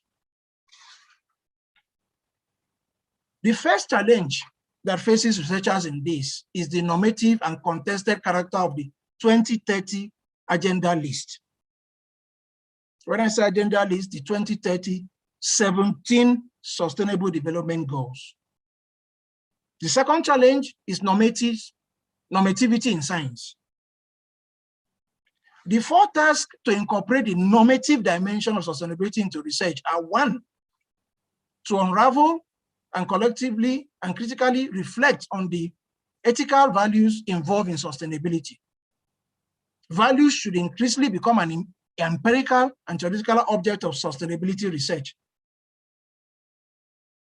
If I want to use the word sustainability as it refers to faculty of science, we can say there is what I call interdisciplinary, multidisciplinary, intradisciplinary research amongst all the departments in Faculty of Science in order to be able to address the issues of sustainability. I mentioned it at times to some people. I run, when I was in my former university, I run what we call a material science innovation and modeling research focus area. I'm a chemist, but with passion for material science, and material science expands to looking at biology. Some of you will wonder, how does biology relate to material science? There is a lot of relation. Colleagues in physics, colleagues in computer science, where we do modeling and a few other things, colleagues in mathematics, where they bring up different issues about epidemiology of systems, etc. Second, to ensure that research on socio-ecological systems related to sustainability values, researchers should reflect on and spell what sustainability values guide their research, taking into account possible interdependencies, synergies, and trade-offs. Third, to find common ground on what sustainability means for specific situations, scientists should engage in deliberate learning processes with societal actors with a view to jointly reflecting on existing development visions and creating new contextualized ones. Fourth, this implies that researchers and scientific disciplines must clarify their own ethical and epistemic values, as this defines accountability and shapes identification of problems, research questions, and results. In all of this, I tell people I can't talk about sustainability without priding myself in chemistry as a subject. If I want to start defining what chemistry is today, some people will say chemistry is the central science. Chemistry brings physics, biology, material science, and all other areas together. How does chemistry play a big role in sustainable development? But the benefits for advancing in chemistry and other sciences have not been evenly distributed globally. The least industrially and technologically advanced countries have remained the poorest, and people in these countries have often much lower life expectancies than those in high-income countries. A large part of the inequalities can be traced to major differences in rates of technical progress, a combination of technological advances and their diffusion and uptake in different countries, and the capacities of the countries themselves to conduct and apply research. The report of the Task Force on Science, Technology, and Innovation of the United Nations Millennium Project identified important roles that science, technology, and innovation could play in achieving the Millennium Development Goals, and stressed the importance of ST and I policies tailored to the specific needs and circumstances of each country, and the need to create international partnerships that allow mutual learning. Chemistry has a dual role in the unfolding picture of sustainable development. It must accept responsibility as one of the sources of many of the processes and products that have inadvertently contributed to emerging planetary crises. And it must also engage vigorously as one of the resources that can identify and implement solutions to avert or mitigate the unfolding crisis and provide sustainable processes and products for future development of the planet. The global approach to development has undergone a profound shift during the 21st century. The MDGs agreed by the world's governments at the United Nations in 2000 focused on specific problems in poorer countries. At the UN in September 2015, governments of 193 nations committed to move a pathway of sustainability, adopting 17 SDGs to be achieved by 2030. The vision of the SDGs to end poverty, protect the planet, and ensure prosperity is a global vision of development for all, and with responsibility shared by all countries. Chemistry's contribution is essential to meeting most, if not all, of these SDGs. That is why you see me emphasizing on chemistry. I'm not saying biological sciences, physics, computer science, etc., do not contribute, but the contribution of chemistry is essential to mostly most, if not all, of these SDGs. Importantly, Many of these contributions require that chemistry works in close concert with other disciplines to identify solutions that are practical, affordable, and sustainable. Look at the list of the Sustainable Development Goals for 2030. There are 17 in number. The question we can ask ourselves, how many of these are related to chemistry? You'll be surprised to see. Chemistry's capacity for innovation and ability to serve as the basis of a wide range of technologies mean that it can make a pivotal contribution to meeting the SDGs. The chemical sciences can be drivers for poverty reduction and inclusive, sustainable economic growth and industrial. Go to goals 1, 8, and 9 in my previous slide. They can help reduce inequalities and make urban environments resilient and sustainable, goals 10 and 11. They can assist in addressing environmental damage to air, sea, and land, goals 13, 14, 15. Furnishing new agricultural and pharmaceutical processes and products, goals 2 and 3.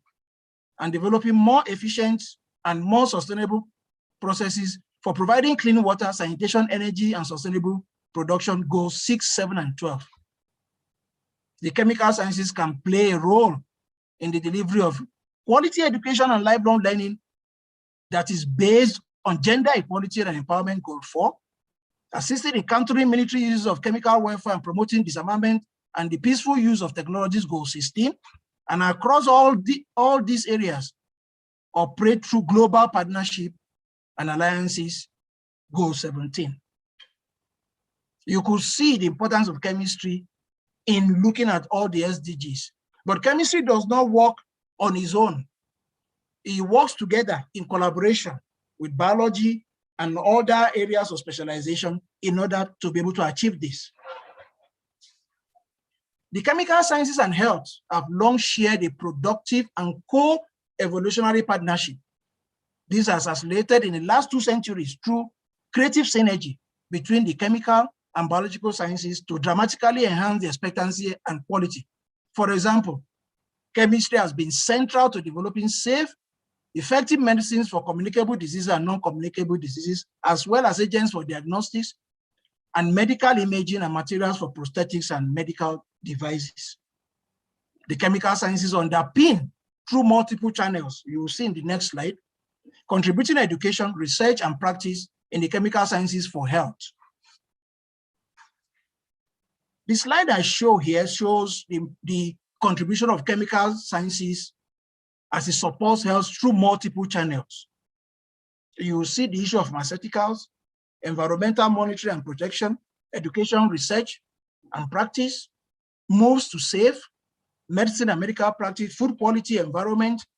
You see that at the end of the day, the Sustainable Development Goals, which is the regulatory system, sees chemistry as important in healthy people, healthy animals, and healthy environment. Reinventing chemistry. What must chemistry be in future? Has chemistry done enough in the process of looking at sustainability? It has been the field of science that studies atoms, bonds, molecules, and reactions. And 50 years from now, the question is, where are we going to be? Will it still be the study of molecules and what they do? Or will it still deal with complex systems that involve molecules in any form, in material science, biology, geology, city management, whatever, chemical or not? Any simple definition of the field of chemistry, or at least any definition as simple as atoms, molecules, and reactions, no longer seems to fit its potential, its obligation to society, or the complexity of the challenges it faces. So what are these new problems? When I say, what are these new problems? How are these problems going to be related to solving societal problems? Linking its societal development goals, the 17 goals. How must chemistry change to address them? What's next? The science and technology that develop in this period will continue as the foundation of whatever the field becomes. But the most urgent opportunities now lie in new directions. Exploiting these new opportunities will require new skills and new structure for the field. What next? Unlimited opportunities, but in new classes of problems Coming out of this extraordinary era of the 50s, chemistry has its certain intellectual and organizational style. And although there are certainly still opportunities that fit that style, the perception by society, probably by most chemists, is that chemistry is less exciting than biomedicine, brain science, social engineering, the paradigmatic hybrid of computer science, electronics, sociology, and advertising, studies of climate change, astronomy, and a number of other fields. The increasing evolution of the chemical industry toward a commodity and service business model leaves it unarguably essential, but not exciting. Does this mean the field is over? No, it is not over. Of course not. In fact, a look at the problems facing society and the requirement of the skills of chemistry that can be applied to solutions of this problem indicates exactly the opposite. But the structures that served so well in the past will not be equally well in the future. What is called chemistry now may be only a distant cousin to the chemistry of 50 years from now. What are the next interesting problems? The new problems that you can have in chemistry that will assist society development goals. I've listed quite a lot of them. Maybe after this, you can have the presentation. There are quite a lot of interesting problems that chemistry needs to grapple with, especially when it comes to molecular basis of life. How did life originate? How does the brain think? Catalysis, computation, simulation of real and large-scale systems, impossible materials, chemistry of planets, etc. These are the new problems. They may not be the all, but these are some of the interesting new problems today that are going on, including nanotechnology and nanosciences. A new scientific truth does not triumph by convincing its opponents and making them see the light, but rather because its opponents eventually die and a new generation grows up that is familiar with it. That's what Max Planck said in his treatise on the structure of scientific revolutions.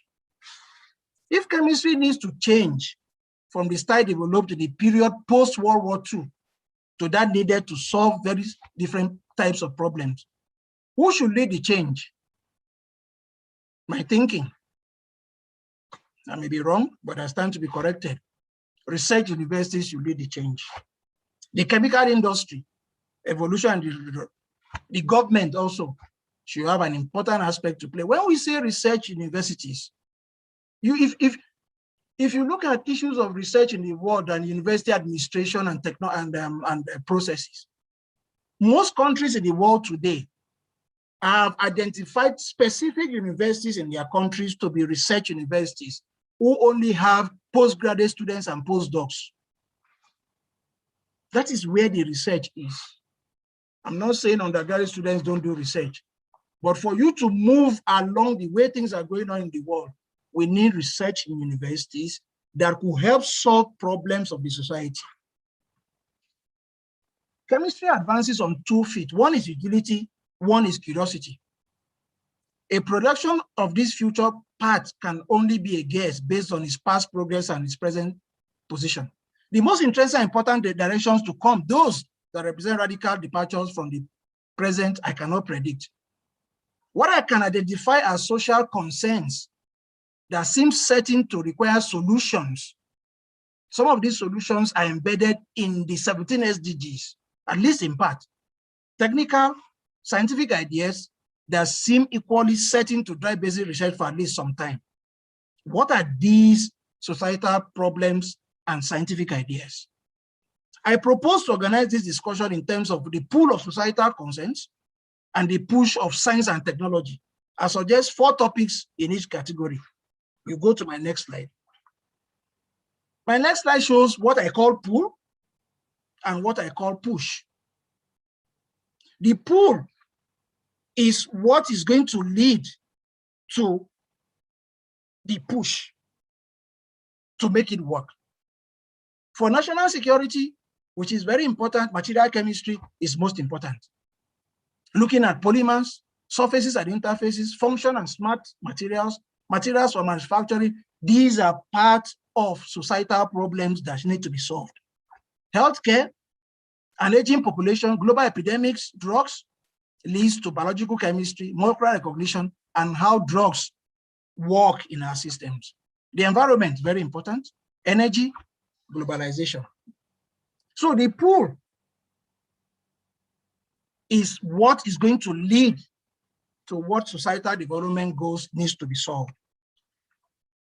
Societal concerns that we pool chemistry, national security. Concern for national security is a major determinant of the allocation of resources. National security concerns, largely meaning in the past, military concerns have been a major source of motivation, development capital, and markets for new technologies. Chemistry will certainly play a key role in manufacturing and economic competitiveness because it supplies key materials to virtually all manufacturing sectors of the economy. As the manufacturing process becomes more highly integrated with, for example, designers of plastic automobile body parts, etc., simple making chemical compounds will not suffice for economic success. There needs to be hybrid of these compounds. Healthcare remains a central societal concern, which is one of the most important things in societal development goals, SDG. 4 issues in healthcare will be important in the next years. All have implications for chemistry. One is aging population. A second healthcare issue is the emergence of global epidemics. A third healthcare issue is cost. A fourth issue related to healthcare is drug abuse. With the table that I see that I put on page 3, you will see the conditions, the prevalence of some of these diseases, and what we think at the end of the day, where chemistry will need to play a very, very important part in drug use. The environment. The environment promises to be a major societal concern for many years.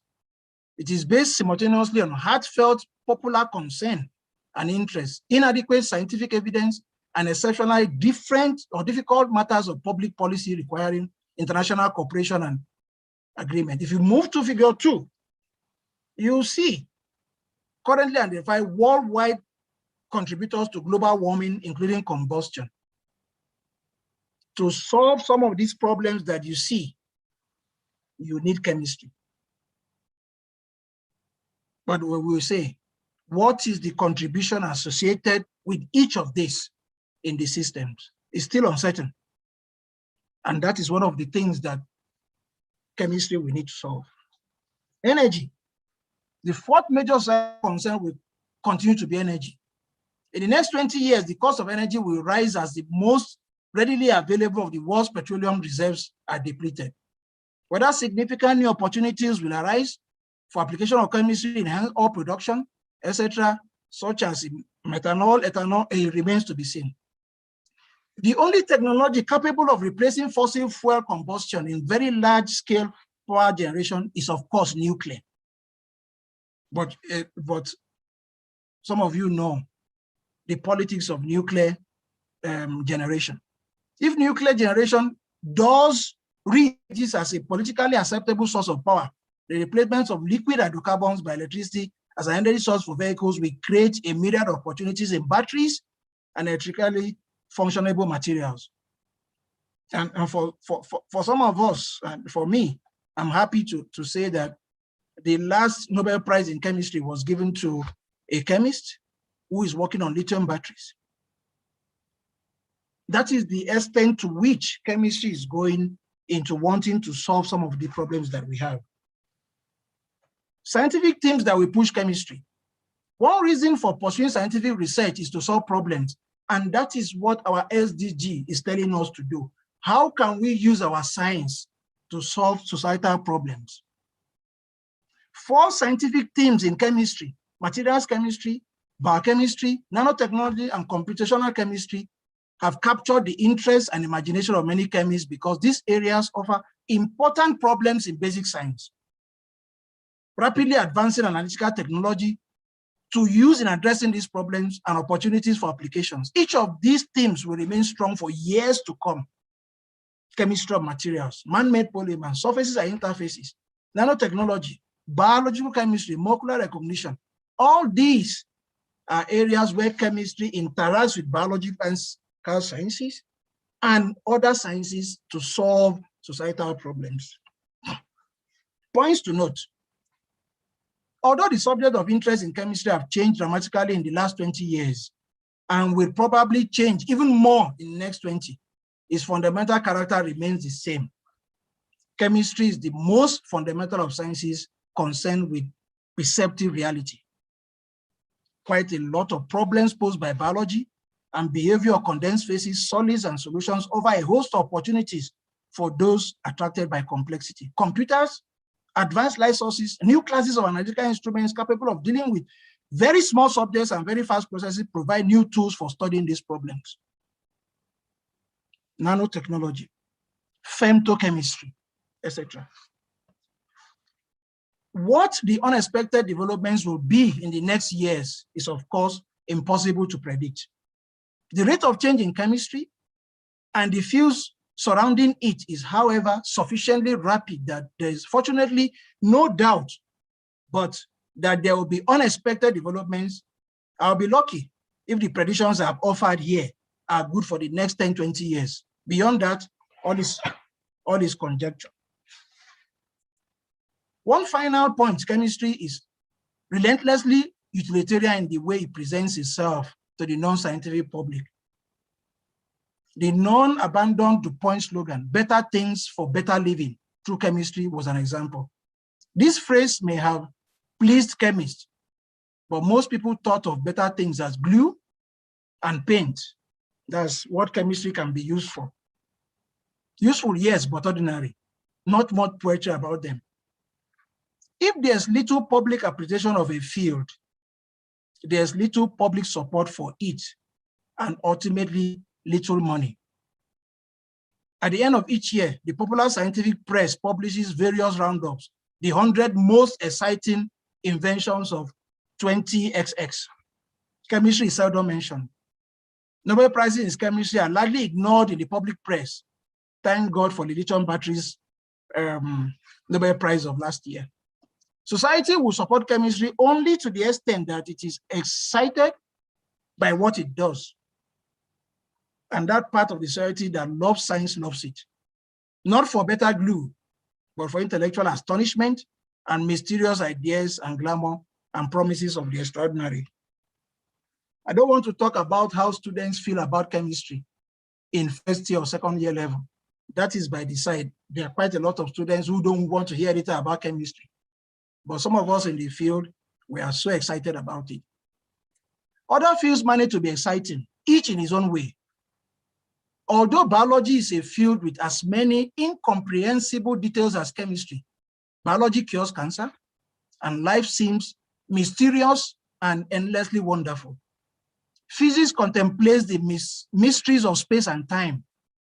Astronomy brings wonderful images of exploding stars and whispers of the Big Bang and black holes. Computer science and social engineering rewires the minds of our children.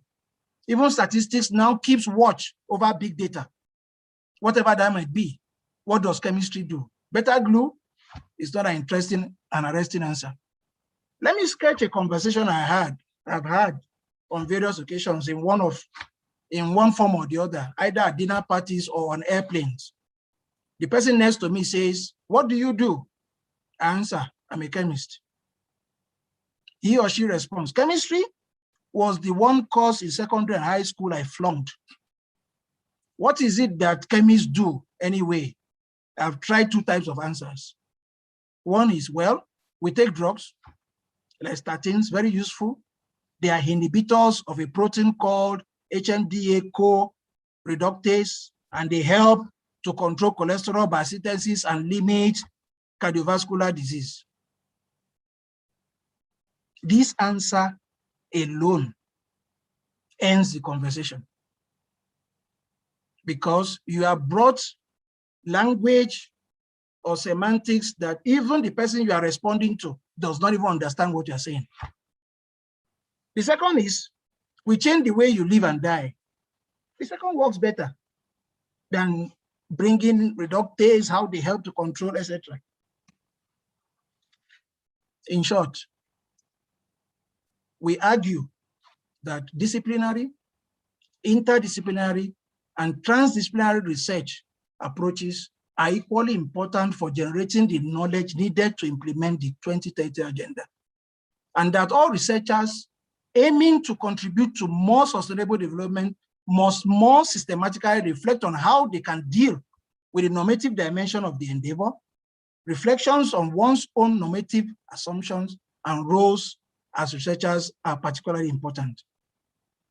To support this more actively, we also suggest integrating reflection on the normative dimension of sustainability more systematically in university education, e.g. graduate schools, and making such reflections part of existing exchanges among researchers from different disciplines at conferences and even at faculty meetings.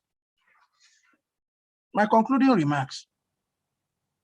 We propose that the scientific community willing to take on Agenda 2020 as a normative compass should address 4 tasks defined specifically to incorporate the normative dimension of sustainability into research in a more reflexive way.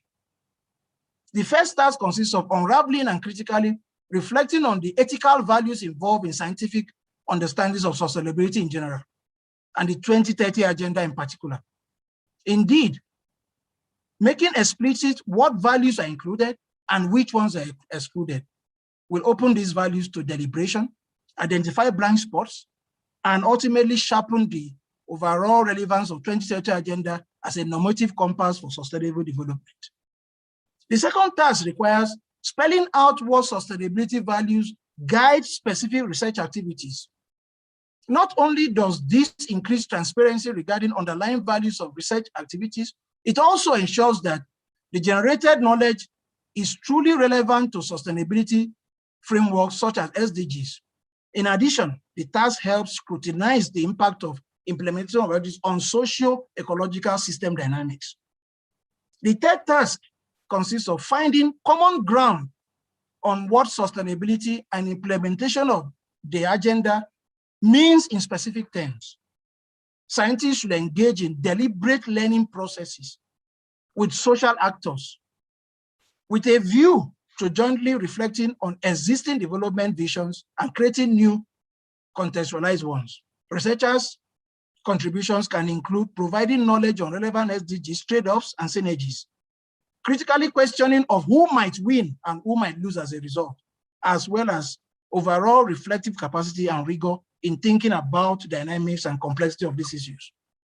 The fourth task requires that researchers and specific disciplines, scientific disciplines, must clarify their own ethical and epistemic values, as this defines accountability and shapes identification of problems, research questions, and results. In whatever I do, this is not the first time, it's not the second time, I try to link chemistry to some of the politics and sociology of chemical systems. You will wonder to see how the periodic table in chemistry has what you call politics and sociology of chemical systems. I wonder how the character aspect should be acquired until I discovered the answer in chemistry. And I think every discipline provides a guide for the development of healthy character traits that our students can discover and use. Look at the periodic table. First year, second year students in all disciplines, as you move along third year, fourth year in organic chemistry till you end your course, the periodic table is the elements you discuss and the characters and characteristics. The periodic table, which may be renamed, I call it the nation of chemical elements. It has a population of 112, now more than that. There are more of the consisting of 86 solid metals, 3 liquids, 11 gases, and 12 artificially prepared elements. The nation of chemical elements is divided into 4 states. We have the S, we have the P. For first year and chemistry students, you understand what I'm saying. The D and the F states. The distribution of the local government areas and clans is as follows. In the S states, there are 6 local governments and 2 clans. In the P state, there are 6 local governments and 6 clans. In the D state, there are 2 local governments and 2 clans. In the F state, 2 local governments and 2 clans.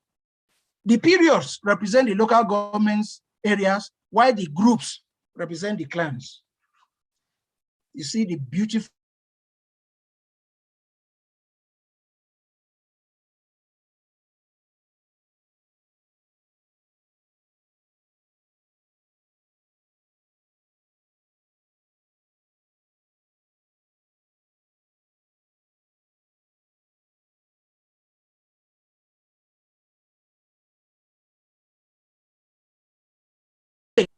try to look at the characteristics of elements in the S state.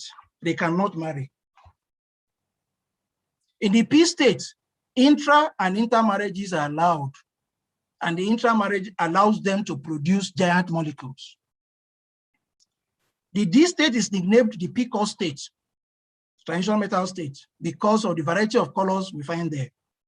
The F state is nicknamed the radical state because of the spontaneous reactions which abound there.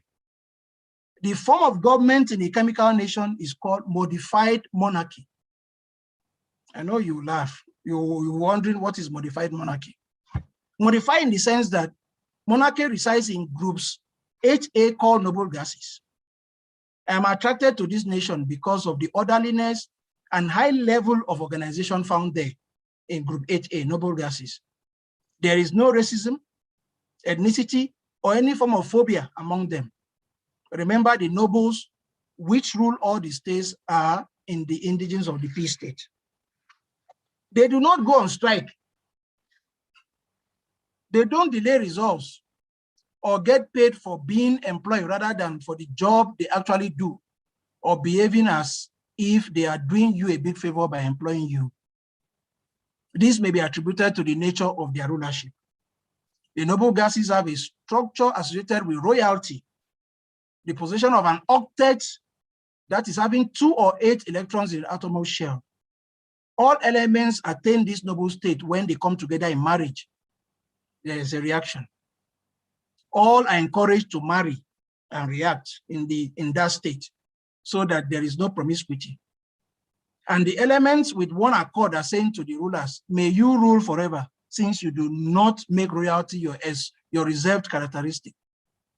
Their diplomacy is admirable, for where there are disagreements, they can at least step in as roving diplomats. The lessons they offer to married homochappens is highly instructive. They marry in 3 ways: covalently, electrovalently, and datively. Electrovalent and covalent bonds are strong because of the sacrifice each member contributes to the relationship. Take sodium and chlorine, for example. They are each poisonous on an individual basis, but when they react, sodium gives its precious valence electron, while chlorine is willing to carry the burden of an extra electron. As a result, they form sodium chloride, which is far less poisonous than either of their parents.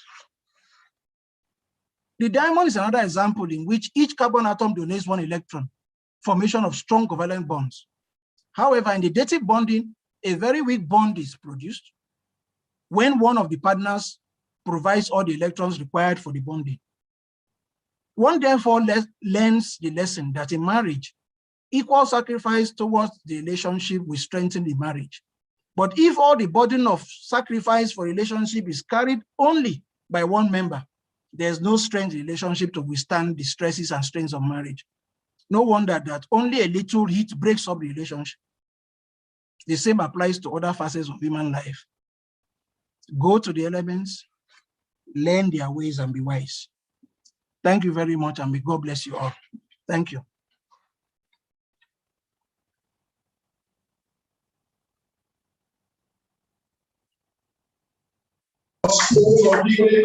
Partnership for sustainable development through scientific information, using chemistry as lesson of vocabulary. Are we going to together?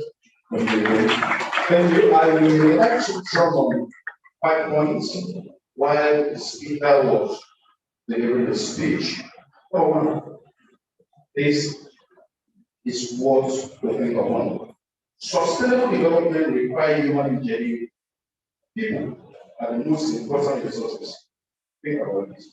Number 2, humanitarian response, sustainable development, and sustaining peace are the 3 sides of the same triangle. Number 3, chemistry will help make the affordable and clean energy go to the development of new materials for renewable energy. By being more energy efficient in the chemical processing industry, and advancing cleaner fuel technology. Number 4, the pull of societal concern and the push of basic research set the direction for perish.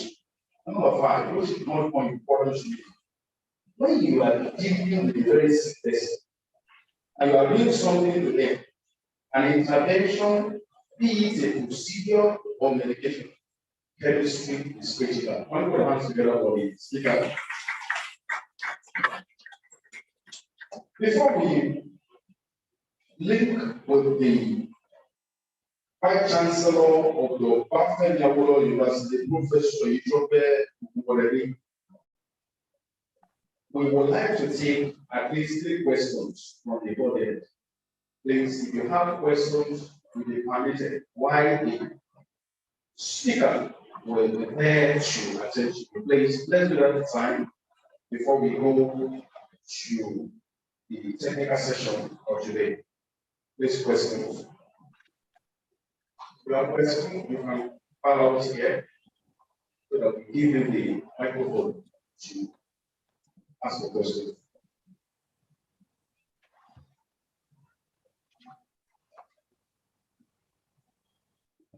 Yes, can I see the question? Professor, if you have a question, please be bold to come out. If you see something, say something.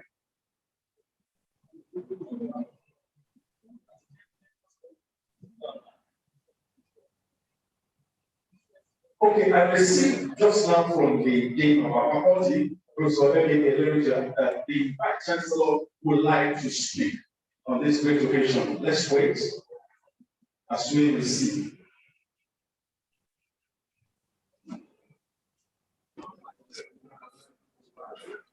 Well, thank you very, very much. I hope you can hear me. Okay, so I want to welcome everybody to this faculty conference.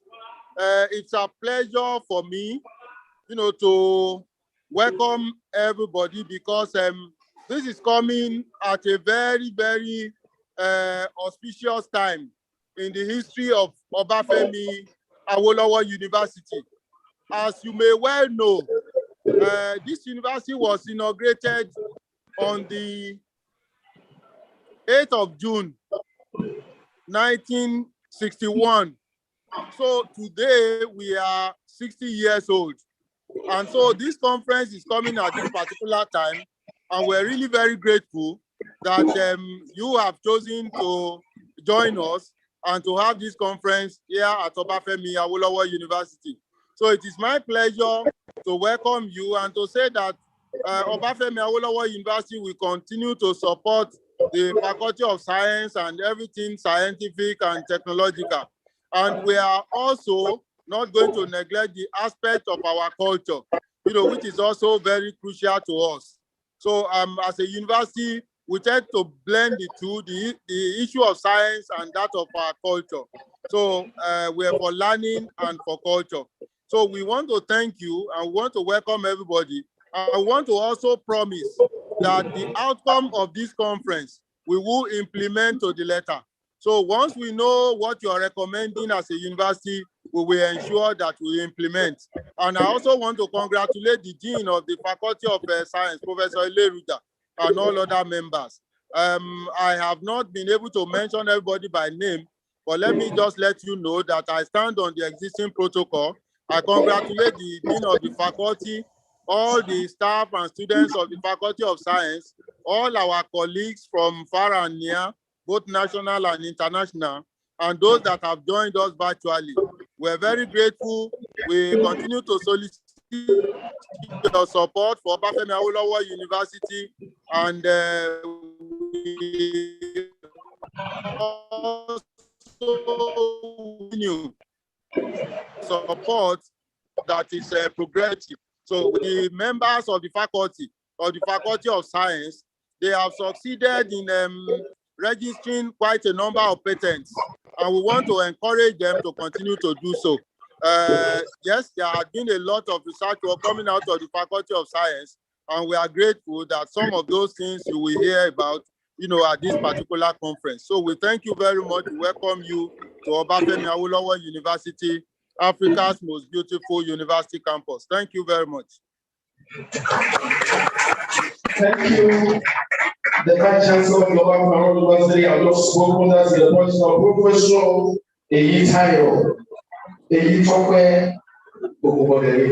and it's nice to know that even right from the Highway Tower that OAU is celebrating about it, they want to ask together with this kind of name. Thank you very much. Thank you, sir. We will get back on our questions. Please, if you see something, say something. If you have a question, let's know.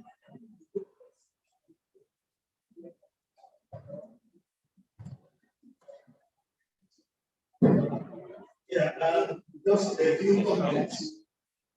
I trained as a biologist, but I want to congratulate presenter, Dr. Ile-Ife. The next he was idea enjoying. I trained as a biologist, and then I came back from masters, learned that was split to both zoology. So I ended up more zoology than biology. After my PhD, 3 years after my PhD, I went for a postdoctoral program. And I went with actually not the emergency service side. At that time I was moving towards the medical. I went with actually was also because I came.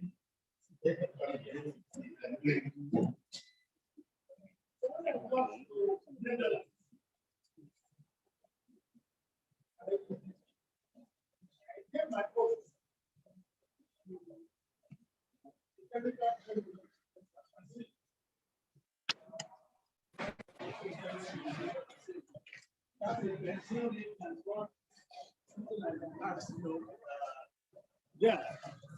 So I did this. So my host, Professor of Australia, looked at me and said, "This is not the formula for atrazine." So I said, "This is the formula for." I was thinking, I said, "My He said, "No, we went to the library." This is for library, free university. So he got a computer. Then he looked at that's a biologist like me. Took the name that he thought was the name. So from the name, from the name, social and like something like that. People get this what I'm saying. Now he drew the structure from the name he had. And he now drew the structure again. As he was doing it, I was remembering the year of everything. So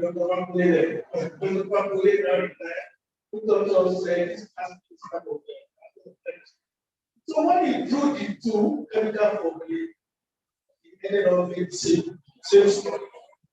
And when we went further, we saw that the name I brought for you was most recent event. So chemistry is central to every aspect of environmental science. If there are students here, I went back to my chemistry. Was postdoctoral 3 years after having a doctorate. So I had to go back to my chemistry to be able to understand very central to what I was doing. Thank you, Professor Sola Babijo, the chairman of this day's conference. Thank you very much, sir. Do you know that if you want government to intervene domestically for the libraries, if you want government to intervene overseas, you are conservative. If you want government to intervene everywhere, you are a moderate person. If you don't want government to intervene anywhere at all, let's do this. Now, I wait for the next question. If you have a question, ask a question.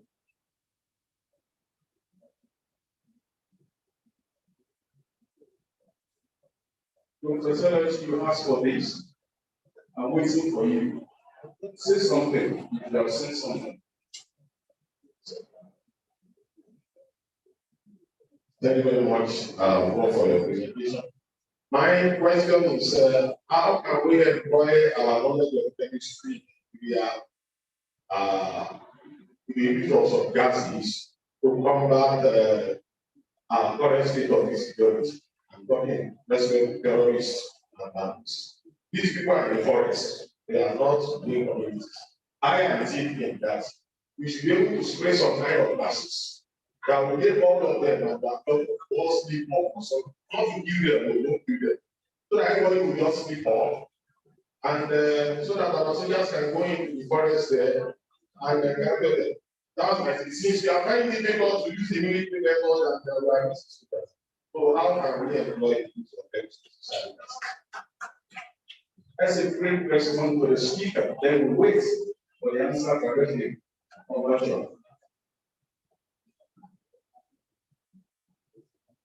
So let's say we're waiting.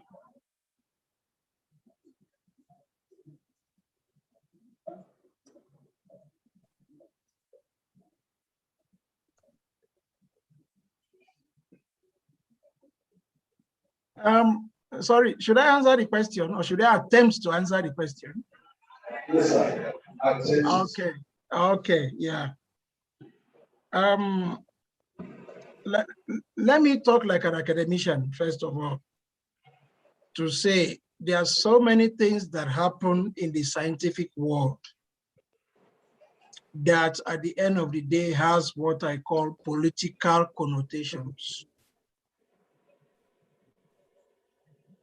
Chemistry can add and will and is still add a lot of value to our national security. If our government or government of other countries look at chemistry and want to apply the solutions of chemistry to whatever is, go to the United States, for example. Most of the people you see in national security, they are chemists. They are biologists who have a lot of biochemistry background, who know exactly how some of these drugs or explosives are being manufactured, and we have been properly trained on how to sort out some of these problems. But you see, if you come to Africa, in African governments, you will see somebody who is heading the national security outfit is not a chemist, is not a biologist, is nothing, but is somebody that read Hausa, for example. So tell me, how will the application of this subject the way it's supposed to be? So we need to go back, looking at the SDGs that says, how do we put our scientific ideas into the national policies? Employ the right people at the right places, square pegs in square holes, not round pegs in square holes, so that we can have our problem solved. Chemistry at first year or second year level is very rudimentary. But as you move along into your honors, into your master's or PhD, no matter the kind of research that you do, you will see the importance of chemistry in national security. That is why a lot of countries in the world today, if you go to read chemistry, they have diverted into, okay, let us have BSc industrial chemistry. Let us have BSc in pure and applied chemistry. Some still allow it to remain as BSc chemistry, etc. There is a lot of use of chemistry in our national security and policies. It's just that we are not employing the right people in the right positions. I think of values that yeah, this. I know too well the troubling nature of war. This is why we always supporting diplomatic answer before many things are made. So I'm not going to take further questions because of my time. I've been instructed not to take further questions. I'm sorry about that. It is time that we have to move for the technical session. Please listen to the following announcements regarding the technical session.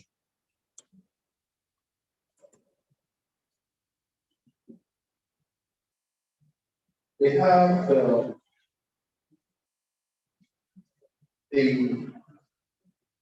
seminar room A1, B1, and C1.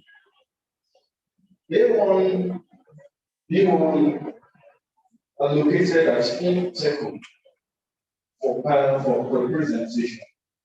Please, we have people that are leading the technical session in all industry. And C1, which is this page, is also noted for the presentation. So make sure that you attend. Now we go on break, then we locate the technical session hereafter.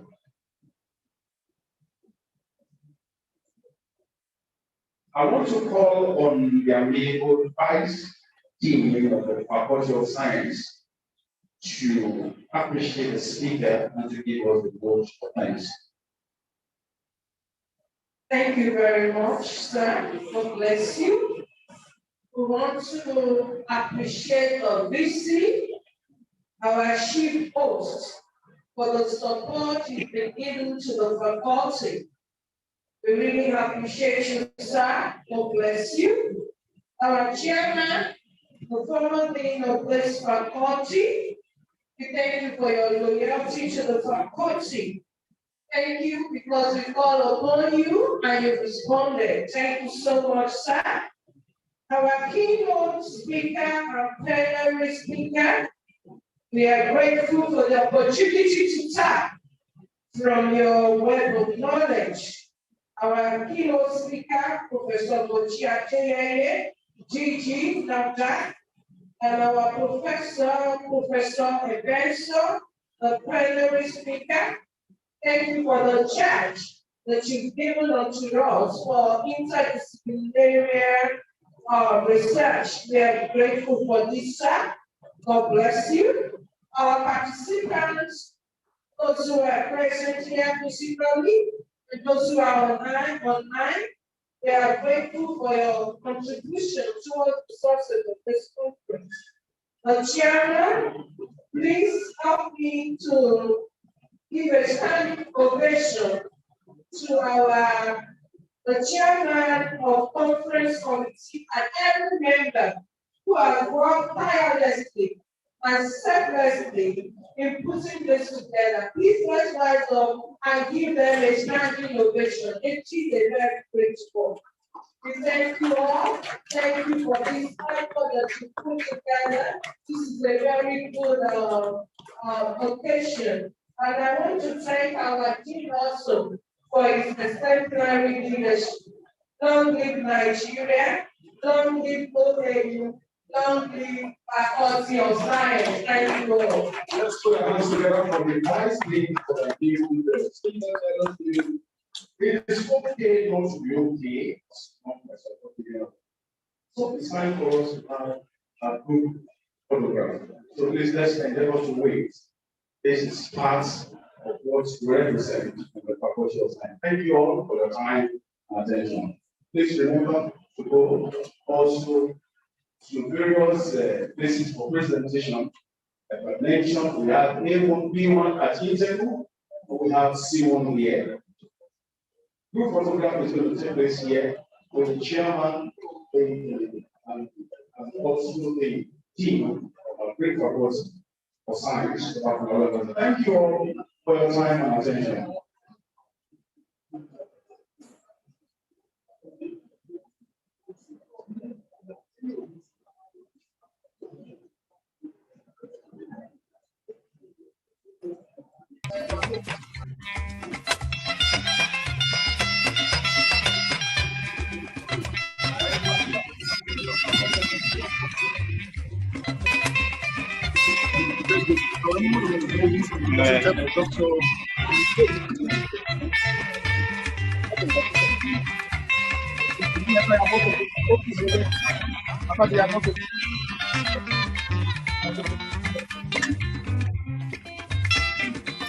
àyànmọ́ mi kò sẹ́dá tó lè padà ẹlẹ́dá mi yé mo bẹ̀bẹ̀ o àyànmọ́ mi ládọ́wọ́ Olúwa ni ẹ̀dá ayé kọ́kọ́ lè ṣí mi nípò padà ẹlẹ́dá mi yé mo bẹ̀bẹ̀ yé ẹlẹ́dá mi gbé mi lékè ayé.